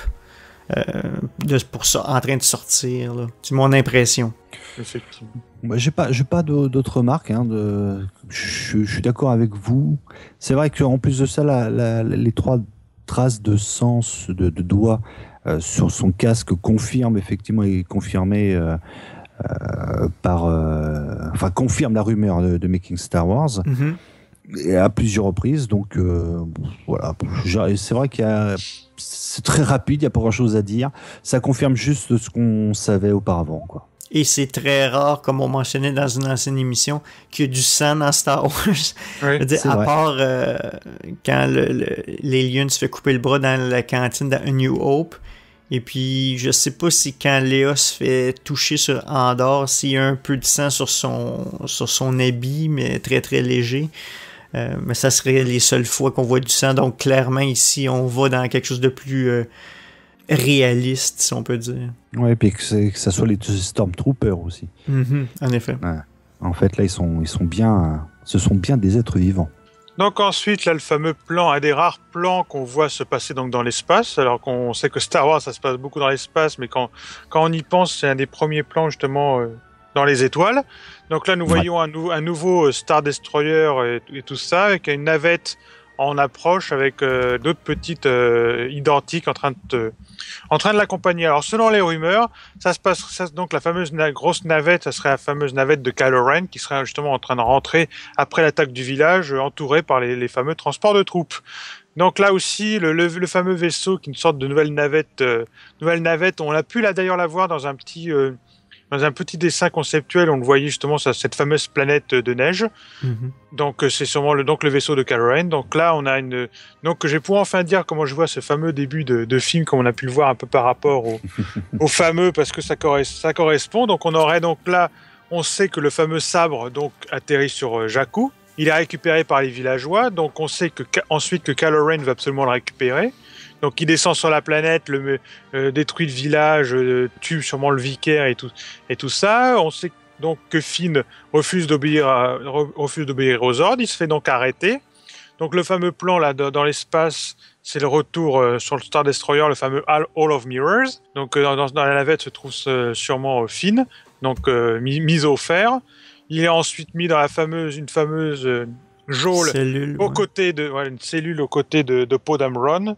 Ils fomentent leur plan pour s'échapper. Ils piquent le fameux chasseur-T et ils se renfuient de nouveau sur Jakku, où ils atterrissent en catastrophe. Et on retrouve le fameux plan qui démarrait le premier teaser. Et c'est à ce moment-là qu'ils vont ensuite faire la connaissance de Rey. Et que Poe Dameron va retrouver son fameux X-Wing et partir de son côté. Et que Finn et Rey vont donc s'enfuir de nouveau devant les attaques impériales. On voit que c'est un nouveau Star Destroyer parce que le devant il est comme ouvert un petit peu, on dirait.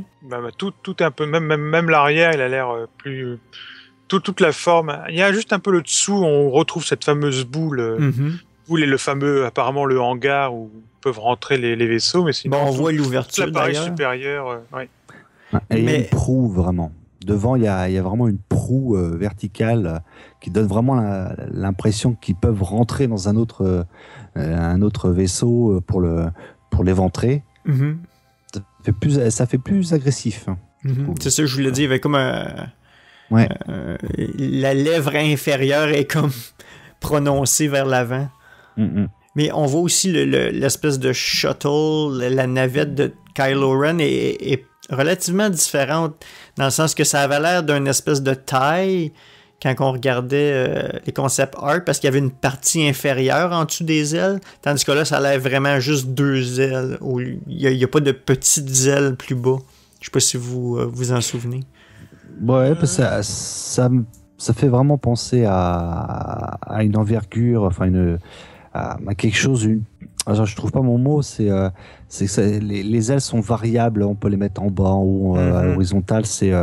Mais je suis d'accord avec toi, elles sont que d'un seul tenant et il n'y a pas de partie au-dessous. Ici, on regarde attentivement, les ailes sont en train de se refermer vers le haut, comme les anciennes navettes.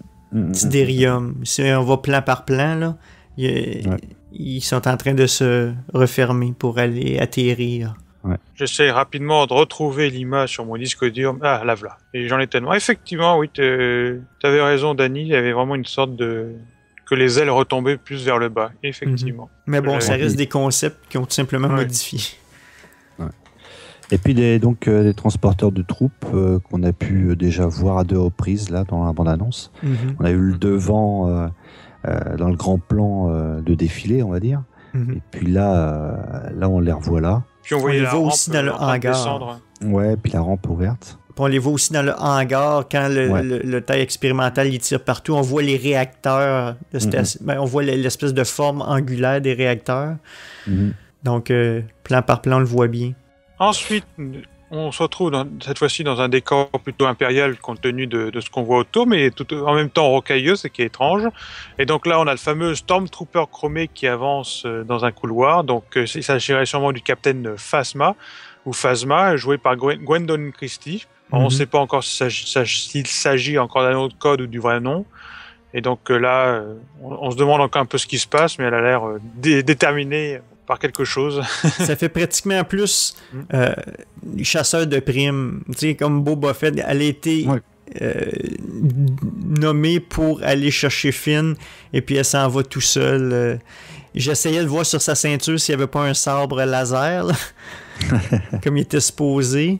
Mais on le voit pas, vraiment. Mais bon, il y a la cape, etc. Je sais pas si c'est la cape qui fait qu'elle peut se dissimuler, mais probablement plus l'armure, avec un cloaking device en rumeur. Donc, c'est un beau plan, et le personnage risque d'être iconique aussi. Et je suis pas mal convaincu, quand on a vu la planète avec la base, le regroupement de Stormtrooper, etc., avec le drapeau avec le logo du Premier Ordre, la base a l'air incrustée dans la montagne. C'est pour ça qu'à la gauche, ici, j'ai l'impression que la base est construite un peu aussi avec les murs. Ça a été creusé dans la montagne, donc il y a des murs exposés de roches encore. C'est mon impression. Tu as le look impérial, mais j'ai l'impression qu'ils ont gardé un peu des tunnels ou des trucs, que c'est de la roche encore. Ouais, je suis d'accord. Ouais. Ça peut être effectivement même un plan qui se passe juste avant qu'elle arrive sur l'énorme balcon pour nous révéler toutes les troupes. En effet. J'essaie de voir si on pouvait voir quelque chose dans la réflexion du casque aussi, ou on est fanboy là au maximum. On voit pas la caméra. Non. Comme je vois le travail qui a été fait sur C3PO, justement pour effacer toute l'équipe pendant l'épisode 1 sur Tatooine, j'imagine que là, ils ont dû faire tout ce qu'il faut pour qu'on n'y voit rien. Quoi. C'est sûr, ils veulent vraiment garder le secret au maximum. C'est pour ça qu'on n'aura même pas la novélisation papier avant début janvier. En effet. Et qu'on aura simplement l'e-book le jour même de la sortie du film. Bien qu'un fichier numérique, je m'y attends qu'on l'aura sûrement piraté plusieurs jours avant. Mais oui, effectivement, l'e-book sera disponible le jour même de la sortie du film. D'accord. On va en reparler dans Star Wars en direct 103. Ouais. Ensuite, nous voyons le petit BB-8 au sein du Faucon Millennium. Ça, on peut pas se tromper. Il est en train de se pencher sûrement pour regarder quelque chose. Alors, est-ce qu'il espionne quelqu'un? Est-ce qu'il est en train de voir deux fameux personnages monter la rampe dont on va en parler un peu plus tard? Selon vous? Je pense qu'il est comme gêné, il est curieux. Il fait juste regarder un petit peu. D'ailleurs, il y a eu confirmation par certaines personnes qui ont rencontré les bâtisseurs de BB-8 à la célébration qu'il y aurait une personnalité masculine BB-8 et non féminine comme les rumeurs étaient. D'accord. Non, mais c'est vrai que là, on est clairement sur la rampe du Faucon. On est en train de monter et la BB-8 effectivement regarde quelqu'un qui monte ou qui descend, mais c'est peut-être une scène post-arrivée de Han Solo et Chewie, pourquoi pas. Ben, on voit l'espèce d'échelle dans le fond pour aller à la tourelle au canon laser. Je me souviens plus, je crois pas que la tourelle soit si proche de l'entrée du vaisseau. Je suis pas certain que c'est la rampe d'entrée. Oui, voilà. Oui. Vous avez tout à fait raison. Alors dans ce cas-là, là, on est dans le couloir qui amène au cockpit. Effectivement, vous avez raison. La rampe, d'après mes souvenirs, l'échelle pour les tourelles sont en face du cockpit. Donc, probablement qu'ils regardent vers le cockpit. Ensuite, juste un petit plan rapide de Rey qui a l'air soucieuse. Donc là, on sait pas ce qui se passe. Bon, on sait juste qu'on se trouve toujours sur Jakku. Donc, est-ce qu'elle découvre le corps inanimé de Poe Dameron ou pas, ou est-ce que ça se passe beaucoup plus tard? Pour moi, ça se passe à un autre moment que le plan dont on va parler juste après. Moi j'avais l'impression que c'était un après l'autre. C'est comme leur première rencontre. Moi j'avais l'impression, mais... Je sais pas, moi je trouvais qu'il y avait pas Je pense qu'il y aurait eu plus de... Vu qu'après, on a vraiment l'impression que ça se passe après l'attaque du marché, je pensais que là, vraiment, il y avait aucune trace d'attaque derrière elle. Je pense qu'il y aurait eu plus de présence de flammes ou de fumée, tout ça. Enfin bon, après, c'est sûr que... Parce qu'on sait qu'on a toujours l'impression comme ça que quand des plans qui se ressemblent tellement se suivent, et on sait souvent qu'il y a la magie du montage, surtout lors des bandes annonces, et quelquefois on se dit ah tiens, ça va être sûrement un plan qui se suit, puis après dès qu'on est au cinéma en voyant le film, on dit ah bah en fait ça n'a rien à voir. Mais en effet, techniquement quand elle rencontre Finn, il est en armure. Donc, c'est certainement pas un plan un après l'autre. Même si tu regardes, l'éclairage est parfait. Donc, dans le plan précédent, le visage, le côté droit du visage est éclairé, de notre point de vue, tandis que l'autre côté, c'est le côté gauche. Donc, les plans correspondraient côté éclairage, mais côté habillement de Finn, ça correspond pas nécessairement. Donc... on voit justement, comme tu dis, qu'il y a eu un peu de dévastation. Il y a eu quelque chose qui a explosé là, dans le plan suivant. J'ai rien à dire sur ce plan à part qu'elle est ravissante. Cette Daisy Ridley. En effet. Et pas comme disait un de mes amis journalistes qui l'avait appelé Disney Ridley. Voilà. C'est Daisy Ridley. Mais c'est très drôle ce lapsus qui est révélateur de Disney, quoi. Mm-hmm. Donc ensuite, là, on voit donc Rey qui tend la main vers Finn après l'attaque du marché par les impériaux. Donc on peut voir toute la destruction autour d'eux et Rey l'attrape et se relève. Donc là, on sent la détermination à continuer à se battre. Donc selon moi, ça se passe bien avant le fameux plan où on les voit courir, parce que dans le plan où on les voit courir, on a l'impression qu'ils sont beaucoup plus éloignés beaucoup plus éloignés du marché. Alors que là, ils sont vraiment, ils ont juste dû se faire touché par les trucs ennemis. Donc comme je le disais, je pense que il n'est pas possible que ce soit un de ces fameux plans qu'on a souvent dans les films où peut-être Finn a été un peu assommé par une explosion, il a peut-être les oreilles qui sifflent, et justement c'est la main de Rey qui le réveille à ce moment-là où le son réapparaît au même moment dans le film. Je ne sais pas si vous voyez en arrière-plan, il y a une personne qui a l'air de regarder au loin quand Finn est en train de se faire relever. En arrière-plan, il y a une personne qui regarde au loin. Est-ce qu'il regarde les TIE Fighters qui s'en viennent? Pas impossible. Mais ça, j'avais pas remarqué effectivement les personnes. Mais ce qui est amusant, pour moi, c'est l'hésitation de John Boyega. En sachant que s'il a été aidé, donc c'était un Stormtrooper, donc c'est peut-être pas évident pour Rey d'aider quelqu'un qui est en fait représentant de son ennemi. Mm-hmm. Donc il y a peut-être je pense qu'au début on va avoir une relation un peu je dirais pas conflictuelle, mais un peu tendue. Mm-hmm. Sûrement, c'est sûr qu'il y a sûrement un conflit d'intérêts. Donc ensuite là le grand plan énorme du Faucon Millennium est donc poursuivi par les chasseurs T, bien qu'en fait, comme je disais, comme je pensais, on n'en voit plus qu'un seul, et donc je pense que ça se déroule après le fameux plan du premier teaser où apparemment on avait l'impression qu'il en détruisait un premier. Donc à son bord, on devrait y retrouver sûrement, on pense, Han Solo, Chewbacca, Finn et Rey, tandis qu'ils essaient de quitter Jakku. Donc les deux vaisseaux entrent dans le propulseur d'un énorme vaisseau écrasé. Et si c'est quelqu'un moi je pensais au début que ça s'agissait d'un simple Star Destroyer, mais effectivement quelqu'un l'a fait remarquer sur internet, ça ressemble plus à un super Star Destroyer, comme on peut voir, il y a en fait retourné. Ça serait le vent qu'on verrait sortir du sable, et on peut justement juste avant le propulseur, on peut voir justement encore des morceaux de métal qui ressemblent vraiment à ce que j'appelle la lèvre du fameux Star Destroyer. Super de Star Destroyer, donc classe Executor. Moi, tu vois, est encore enterré, la lèvre, ouais. Donc c'est vraiment encore une fois la preuve que l'attaque qui a eu lieu là était vraiment immense. D'ailleurs, je ne me souviens plus qu'il existait d'autres Executors dans la galaxie. C'est vrai que ça fait longtemps qu'on n'en parle plus trop de cette époque-là, mais j'ai l'impression que l'Executor était un peu unique.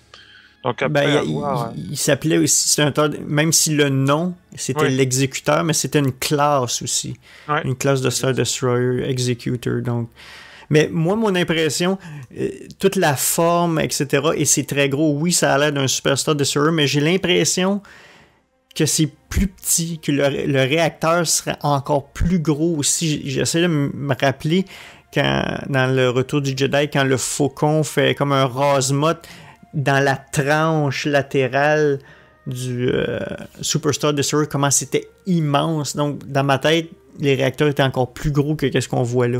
Mais bon, c'est juste une petite question d'échelle, là. Je pense vraiment que c'est un Superstar Destroyer, surtout avec le trio de réacteurs qu'on voit un peu en haut, là. Non, moi j'avais cette même question, moi, sur l'échelle. J'avais bien déterminé, vu l'ensemble des réacteurs qu'on avait à faire soit un super Star Destroyer ou à autre chose. Mais vu, comme tu viens de le dire, Danny, l'échelle du faucon qui rentre dans le diamètre de ce réacteur, ça me paraissait petit, moi, par rapport à la même chose que ce que tu viens de dire. Hein. Mm-hmm. Donc je ne sais pas, mais bon, je ne sais pas si c'est un peu trop pointilleux, là. On va l'accepter. Je crois qu'on est en train de se... On serait pas des fans de Star Wars si on faisait pas ça. Là, non, c'est ça. Non, c'est pas le vrai. Il n'y a pas la bonne dimension. Parce que je vais même vous dire, moi je regardais en fait la barre qui s'échappe vers le bas à gauche. J'avais même l'impression que c'était les anciens de ceux de l'Empire. Mm-hmm. Vous voyez? Donc, c'est sûr, hein, je pense que la bataille normalement elle a eu lieu juste après l'autre Jedi. Ouais. Enfin, je pensais à ceux de... Pardon, je connais pas le nom, je suis désolé.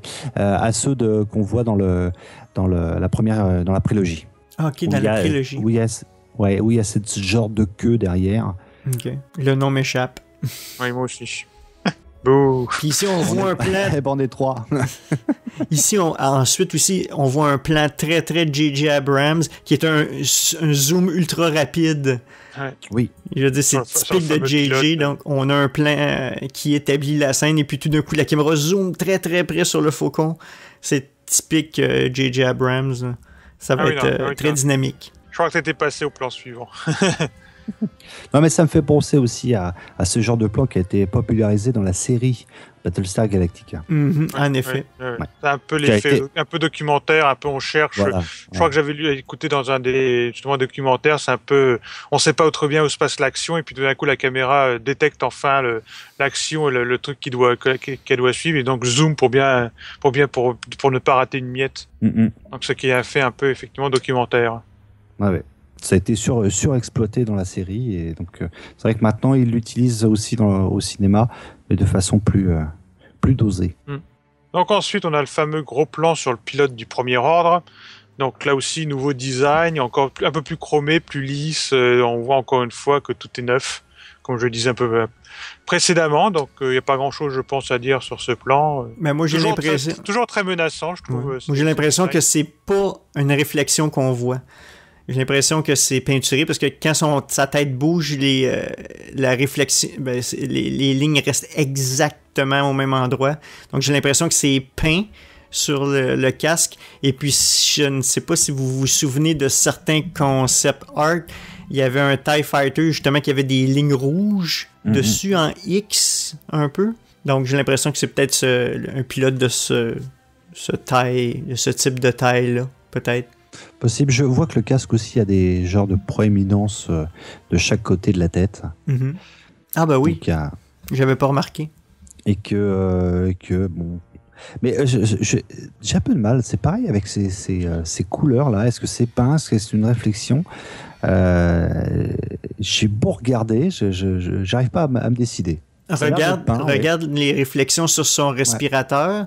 Il bouge un petit peu avec sa tête, comparativement aux lignes rouges, comme les larmes de sang que j'appelle, qui ne bougent pas du tout. Là, ils sont restés fixés sur le casque. Ouais. C'est un très beau plan. Maintenant que tu le remarquais, effectivement, les lignes rouges ne bougent pas. Donc, je suis pas mal convaincu que les lignes rouges sont en fait directement... C'est peut-être une marque d'escadron ou peu importe que tous les membres d'un escadron ont ces lignes-là dessus, par exemple. Et donc ensuite, avant de passer au plan final, on a donc la suite de la séquence du moment de la poursuite, donc le faucon qui évite les tirs alors qu'il est en train de zigzaguer entre les différentes les entrailles internes du propulseur et avant qu'une poutre explose, mais il arrive à éviter le tir et donc on a un écran noir. Ça rappelle énormément la deuxième étoile noire quand Lando pénètre dans le tunnel. Ah, ça c'est clair, ça a été à mon avis vraiment la référence là.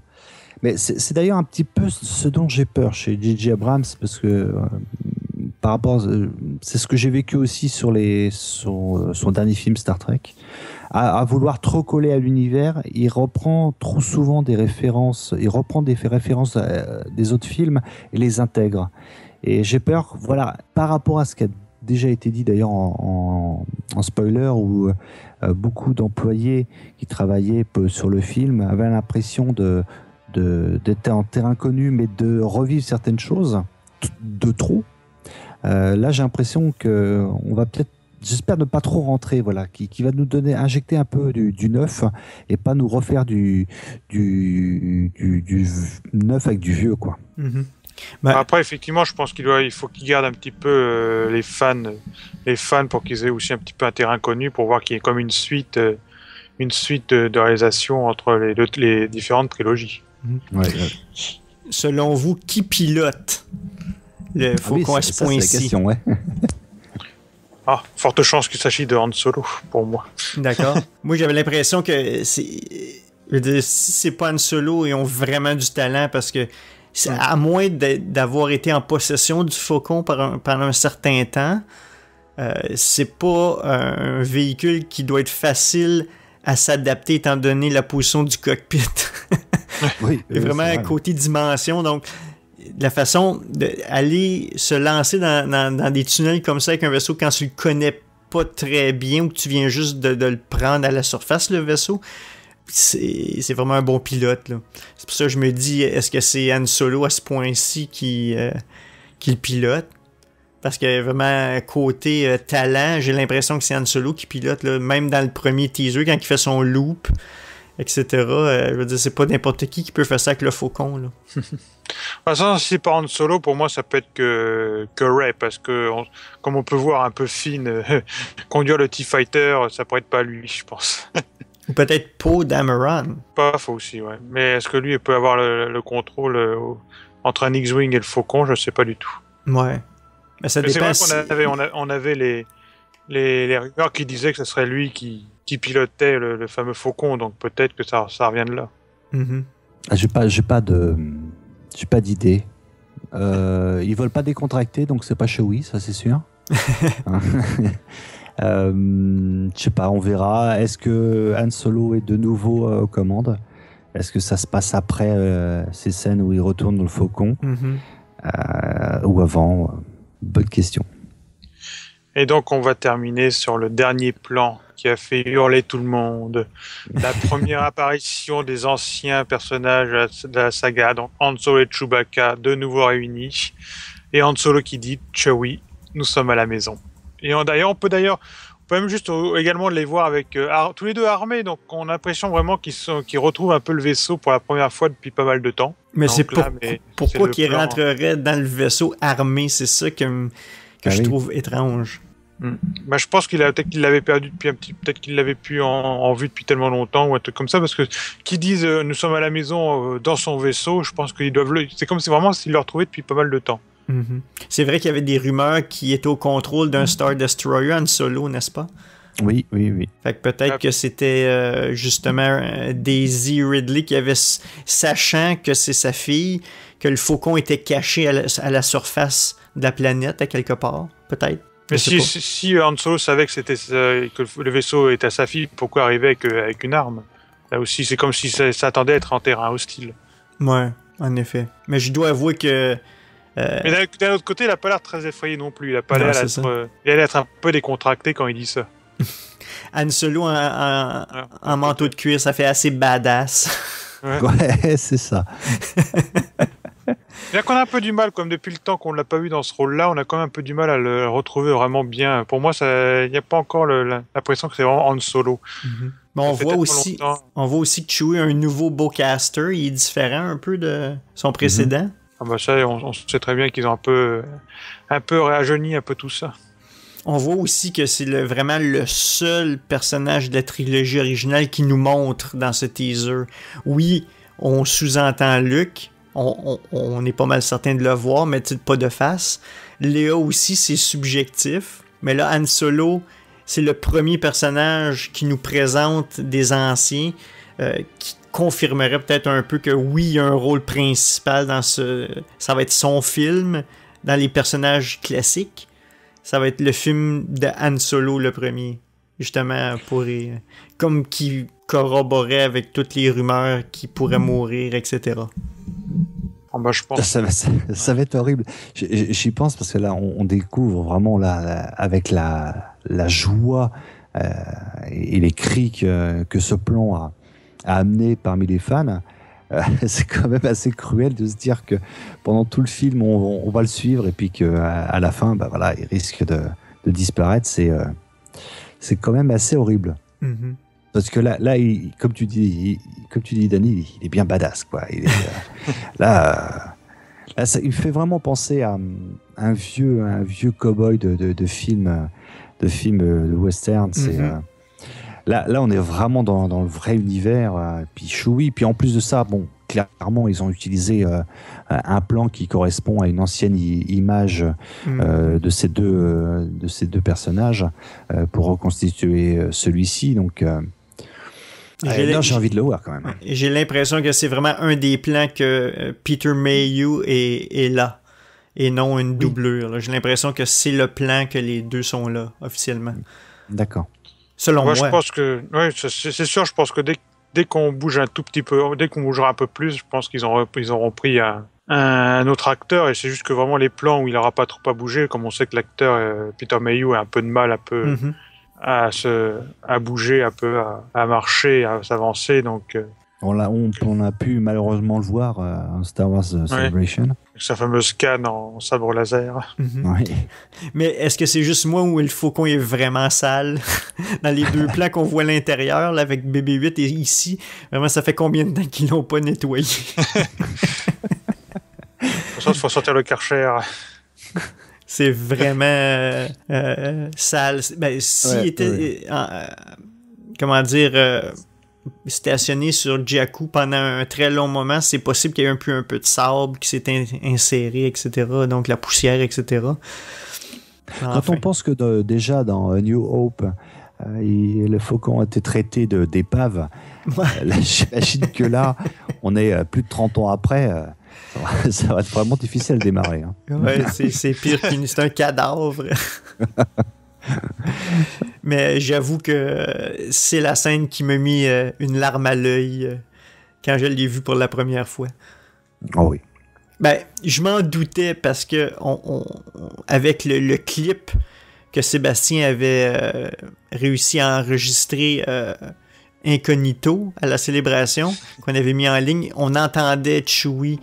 Le cri de Chewie, et on entendait que Han Solo parlait, donc je savais qu'on allait voir Han Solo, mais qu'est-ce que Sébastien croyait avoir entendu, c'était Chewie, we're all in this together, donc on est tous dans ce bateau ensemble, on est tous dans cette situation ensemble. C'était pas tout à fait ça. C'est sûr que l'enregistrement était fait à travers plusieurs portes. Donc, mais vraiment, Chewie We're Home, oui, c'est pratiquement assurément le faucon, mais c'est peut-être aussi la situation du fait que, bon, ça fait longtemps qu'ils se sont pas battus. T'sais, dans le sens, eux autres, ils étaient des contrebandiers, etc. Puis ça fait très longtemps qu'ils sont peut-être rendus en politique ou peu importe qu'est-ce qu'ils font.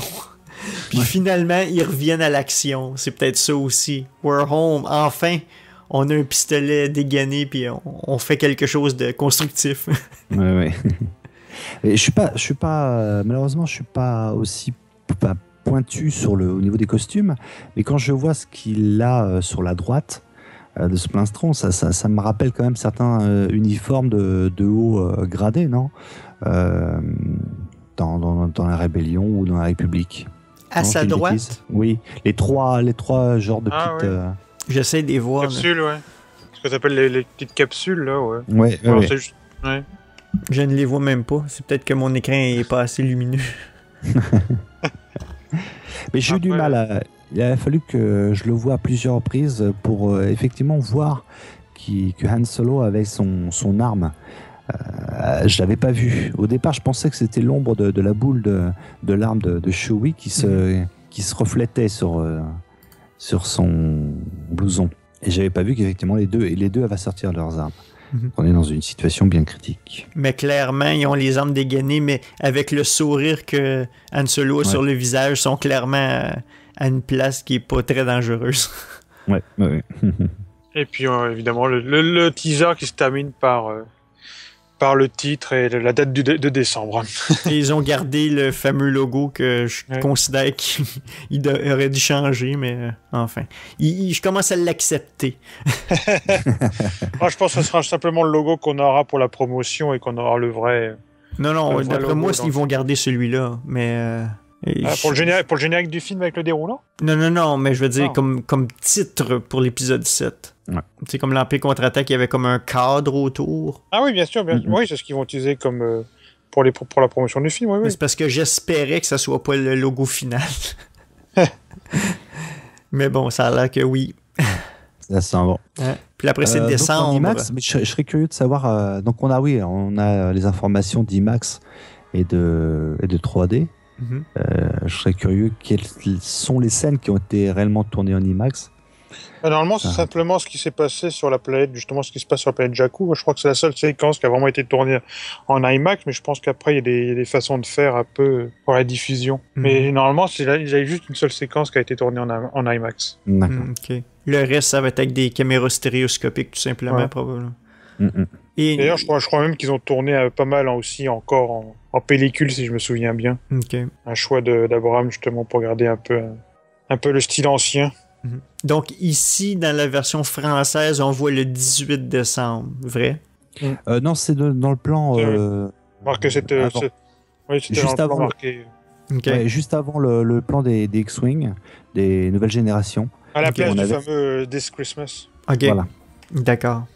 C'est moi qui pensais que, comme j'avais pas vu la bande-annonce en VF, que ça serait effectivement à ce moment-là, à la place de décembre, qu'on aurait eu la tête française. Et je sais pas ce qu'ils ont mis d'ailleurs sur le... Est-ce qu'ils ont mis quelque chose d'ailleurs je me souviens même pas. Je me souviens même pas. Peut-être qu'ils ont rien mis. Alors, j'ai une question pour vous. Allez-vous voir la version 3D en premier ou non? Ah bah évidemment, je suis un grand aficionado de la 3D, donc moi je suis pas certain. Je peux pas y échapper, je regarderai qu'en 3D et rien d'autre. Moi j'ai un peu de mal, ça dépend des films. Moi j'irais bien le voir en 3D. Le souci c'est que tout dépendra de l'action qu'il y a. Je dis ça tout simplement parce que ce matin j'ai été voir Avengers Age of Ultron et que ça bouge tellement dans tous les sens que j'ai bien fait de pas le voir en 3D parce que je suis sorti déjà avec un mal de crâne sans les lunettes, donc que ça devait être avec. J'ai plus envie, je ne sais pas. Honnêtement, je ne sais pas. Moi, ce qui m'importe, c'est de le voir en VO déjà. Moi, je ne sais pas encore, mais je vais définitivement le voir tout dépendant des files d'attente, etc. aussi. Peut-être que je vais aller le voir en standard, là, je veux dire en 2D. Et puis, peut-être une autre fois en 3D, parce qu'il va être en salle relative, selon moi, pendant au moins quelques mois. Donc, puis aussi, bien sûr, en VO, parce que je suis en Ontario, donc il sort seulement en VO. De toute façon, c'est sûr que même s'il n'a pas été tourné en 3D, je pense qu'on peut faire confiance à Disney. On sait très bien que Disney est très fort quand il s'agit des conversions 3D, donc je ne m'inquiète pas de la qualité de la 3D qu'on pourra avoir, surtout sur du Star Wars. Donc là, le conseil, c'est une première fois en VO 2D, une deuxième fois en VF si vous voulez, mais en 3D, et puis une troisième fois en VF ou VO comme vous voulez, mais en 3D IMAX. Voilà. Vous aurez tout. En effet. On va au moins aller le voir 3 fois. Voilà. Bon, c'est qu'une excuse pour y retourner plusieurs fois. C'est ça. Je me suis fait griller. Avant, il fallait justifier, maintenant pour dire on veut voir en 3D, on veut voir en 2D, on veut voir en VO 3D, on veut voir en VF 3D, puis on veut voir en VO 2D, en VF 2D. Et ensuite en québécois. En québécois par la suite. J'ai bien hâte de voir les... Ben, je sais même pas si je vais l'écouter en français, sérieusement. Ça fait extrêmement longtemps que j'ai pas été voir un film en français, point final. Donc, ça m'intéresse pas du tout, en fait. Normal. Je te comprends. Et sinon, selon vous, quand peut-on attendre donc la prochaine bande-annonce maintenant? Ah, la vraie bande-annonce. Voilà, bah oui, il serait temps. Est-ce que Disney va le garder jusqu'au dernier moment, jusqu'en novembre, pour éviter tous les justement qu'on en sache de trop? Parce qu'en fait, quand on y pense, on peut même plus se baser sur les prochains films de Marvel, parce que le prochain est seulement Ant-Man juste en juillet, donc ça serait peut-être un peu trop tôt pour avoir quelque chose d'autre, selon moi. Moi, je pense que ça va être... Disney ont une convention cet été, D2E2, quelque chose comme ça s'appelle. J'ai peut-être l'impression qu'ils vont la sortir là. Donner un petit cadeau à Disney là, pour leur convention. Ça me surprendrait peut-être pas. Comic-Con, j'hésite. C'est relativement proche encore. Mais enfin. C'est pas faux, mais on va sûrement avoir... Avant septembre, au moins, pour moi. On va avoir sûrement 2 bandes-annonces aussi. Là, on a eu 2 teasers, mais ça me surprendrait pas qu'on ait 2 bandes-annonces. Mais... Je commence à penser que peut-être qu'ils vont dévoiler trop de choses s'ils mettent beaucoup trop de bandes annonces. Moi, je pense qu'on peut s'attendre qu'à une grosse bande annonce finale, et puis après, on aura les fameux spots TV à l'approche de la sortie du film pour la promotion, mais j'imagine pas de bande annonce comme avant. Avec des extraits de scène. Voilà. Bah, si on reprend un peu tout ce qui a été fait pour la promo de Avengers Age of Ultron, on va avoir pas mal de choses, sur les spots de chaque personnage. Et je me souviens aussi de l'épisode 1, la prélogie, on avait aussi des spots sur un personnage. Oui. Ouais. Donc, mais après, il n'y a pas le même niveau de secret avec Star Wars, donc peut-être qu'ils vont procéder autrement de ce côté-là aussi, justement, peut-être parce qu'ils savent très bien que comme c'est Star Wars, ils n'ont même pas besoin de faire énormément de promotion, qu'ils feront déjà des chiffres de malades, donc ils peuvent se dire, on peut essayer de supprimer quelques spots TV pour garder le secret, on sait qu'on perdra pas de spectateurs. Ils peuvent toujours prendre des scènes qui sont difficiles à rattacher avec autre chose, des plans, une conversation, peu importe, qui dévoilent absolument rien. On pourrait voir Finn mais même allumer... ceux qui dévoilent rien, quand on est fan et qu'on regarde un peu les spoilers, ça en dévoile beaucoup. Oui, mais pour le commun des mortels. Voilà. Parce que même un reflet, on essaie de voir ce qui se passe dans un reflet, donc et quelquefois on peut savoir ce qui se passe grâce au reflet, donc faudrait juste avoir des écrans noirs pour qu'on soit juste tout caché. C'est comme ça me surprendrait pas qu'ils montrent Finn allumer le sabre laser. On avait une scène que Finn allumait le sabre laser supposément par erreur. Mais tu montres ça dans une bande-annonce, tout le monde pense que c'est le prochain Jedi. Oui, c'est ça. Ouais. Le commun des mortels qui suit pas les spoilers, là, il va être convaincu que c'est lui le futur Jedi, élève de Luke, peu importe. Tout à fait. Une petite conclusion chacun? C'est une bande-annonce bien menée. Ils commencent par nous établir le lieu, et puis c'est des petites doses. Ils nous inscrivent. On voit l'histoire, dans le fond. Mon père, là, je l'ai, ma soeur, là. Et vous avez ce pouvoir qui est, selon moi, il parle à Daisy Ridley, à Rey, probablement. On n'en avait pas parlé, justement, de ça. Évidemment. Un petit peu rapide. Je crois que j'en ai parlé un tout petit peu rapidement au moment où on en parlait de la phrase.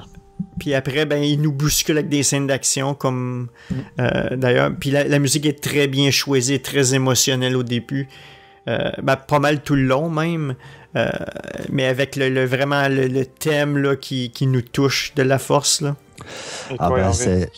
Moi, elle est très bien montée. On monte crescendo pour arriver au final complètement éblouissant, quoi, avec Han Solo et Chewie.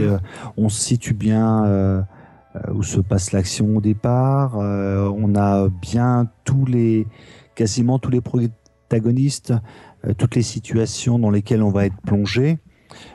J'étais énormément excité. Je vais être totalement franc avec vous. Quand je l'ai vu en projection juste après le lancement de J.J. Abrams, j'ai eu les avant-bras couverts de frissons, de réentendre la musique, de revoir un Star Destroyer même écrasé, enfin de retrouver ce monde qui me plaît et qui me passionne.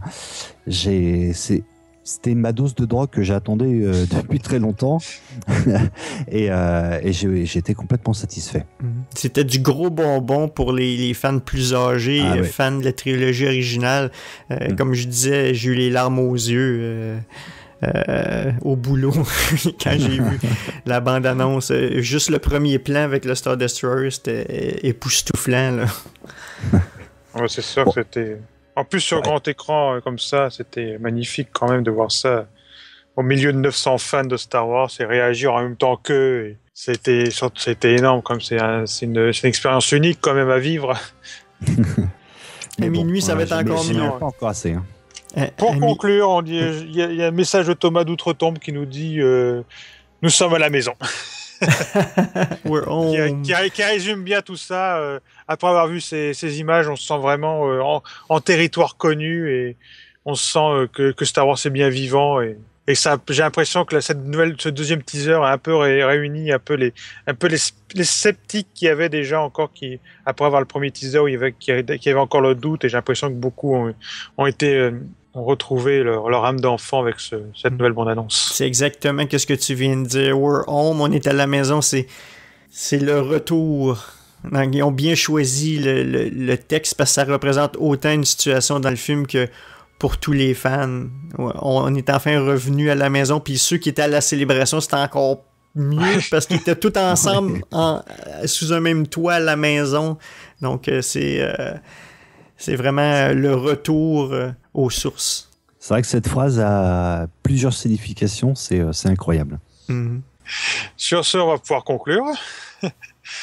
Donc, merci d'avoir été à l'écoute de Star Wars en direct. Donc, comme toujours, pour nous retrouver sur Internet, vous avez donc notre site Internet, starwars.direct. Vous avez également notre adresse email si vous avez des commentaires, des suggestions ou tout simplement des discussions à faire avec nous, avec vos présentateurs et commentateurs. Oui, enfin bon, non. Donc, collaborateurs. Vous pouvez trouver un mot et je ne l'ai pas trouvé. Donc l'adresse email est studio@starwars.direct. Nous avons également une page Facebook SW en direct. Nous avons toujours pareil également un compte Twitter SW en direct pour l'usager. Donc n'hésitez pas à nous laisser un petit message partout dans ces endroits-là. Donc nous postons nos émissions. Donc là aussi n'hésitez pas à retweeter, à partager tout ça sur vos murs Facebook ou surtout aussi à nous laisser un petit commentaire sur iTunes pour aider à améliorer notre visibilité, notre mise en avant et notre renommée, on va dire. Donc voilà. Sinon, côté prochaines émissions, nous allons bientôt enregistrer la 103e où nous reviendrons, si je ne me trompe pas, sur la célébration. Mm-hmm. Puis nous ferons également la 3e émission Rebels où nous discuterons enfin de la seconde partie de la première saison. Bien, je crois que je n'ai rien oublié. En fait, on peut peut-être mentionner que... Ah oui, effectivement, la semaine prochaine, nous serons présents à QC pour la nouvelle édition de Génération Star Wars. Donc, notre compère Raphaël sera sur scène le dimanche matin de 10h à 11h pour le fameux petit déjeuner en compagnie de Star Wars en direct. Donc, si vous êtes sur place, faites-nous un petit coucou là-bas. Donc, vous pourrez assister à notre petite émission directement sur scène le dimanche et que vous pourrez retrouver ensuite sur Internet quelques jours plus tard. Mm-hmm. Et de mon côté, je dirais, on cherche toujours des animateurs et collaborateurs. Donc, allez sur la page starwars.direct/recrutement. Il y a quelques positions disponibles. Bénévoles, bien sûr, mais si vous aimez l'émission, c'est une bonne façon de participer. Donc, n'hésitez pas à nous contacter, toujours pareil, studio@starwars.direct. Tu vas finir par l'avoir, hein? Oui, je vais finir, oui, je vais y arriver. Donc de la part de Dany, Hervé et moi-même, merci d'avoir été à l'écoute de Star Wars en direct, la voix du fandom Star Wars, et que la force soit avec vous.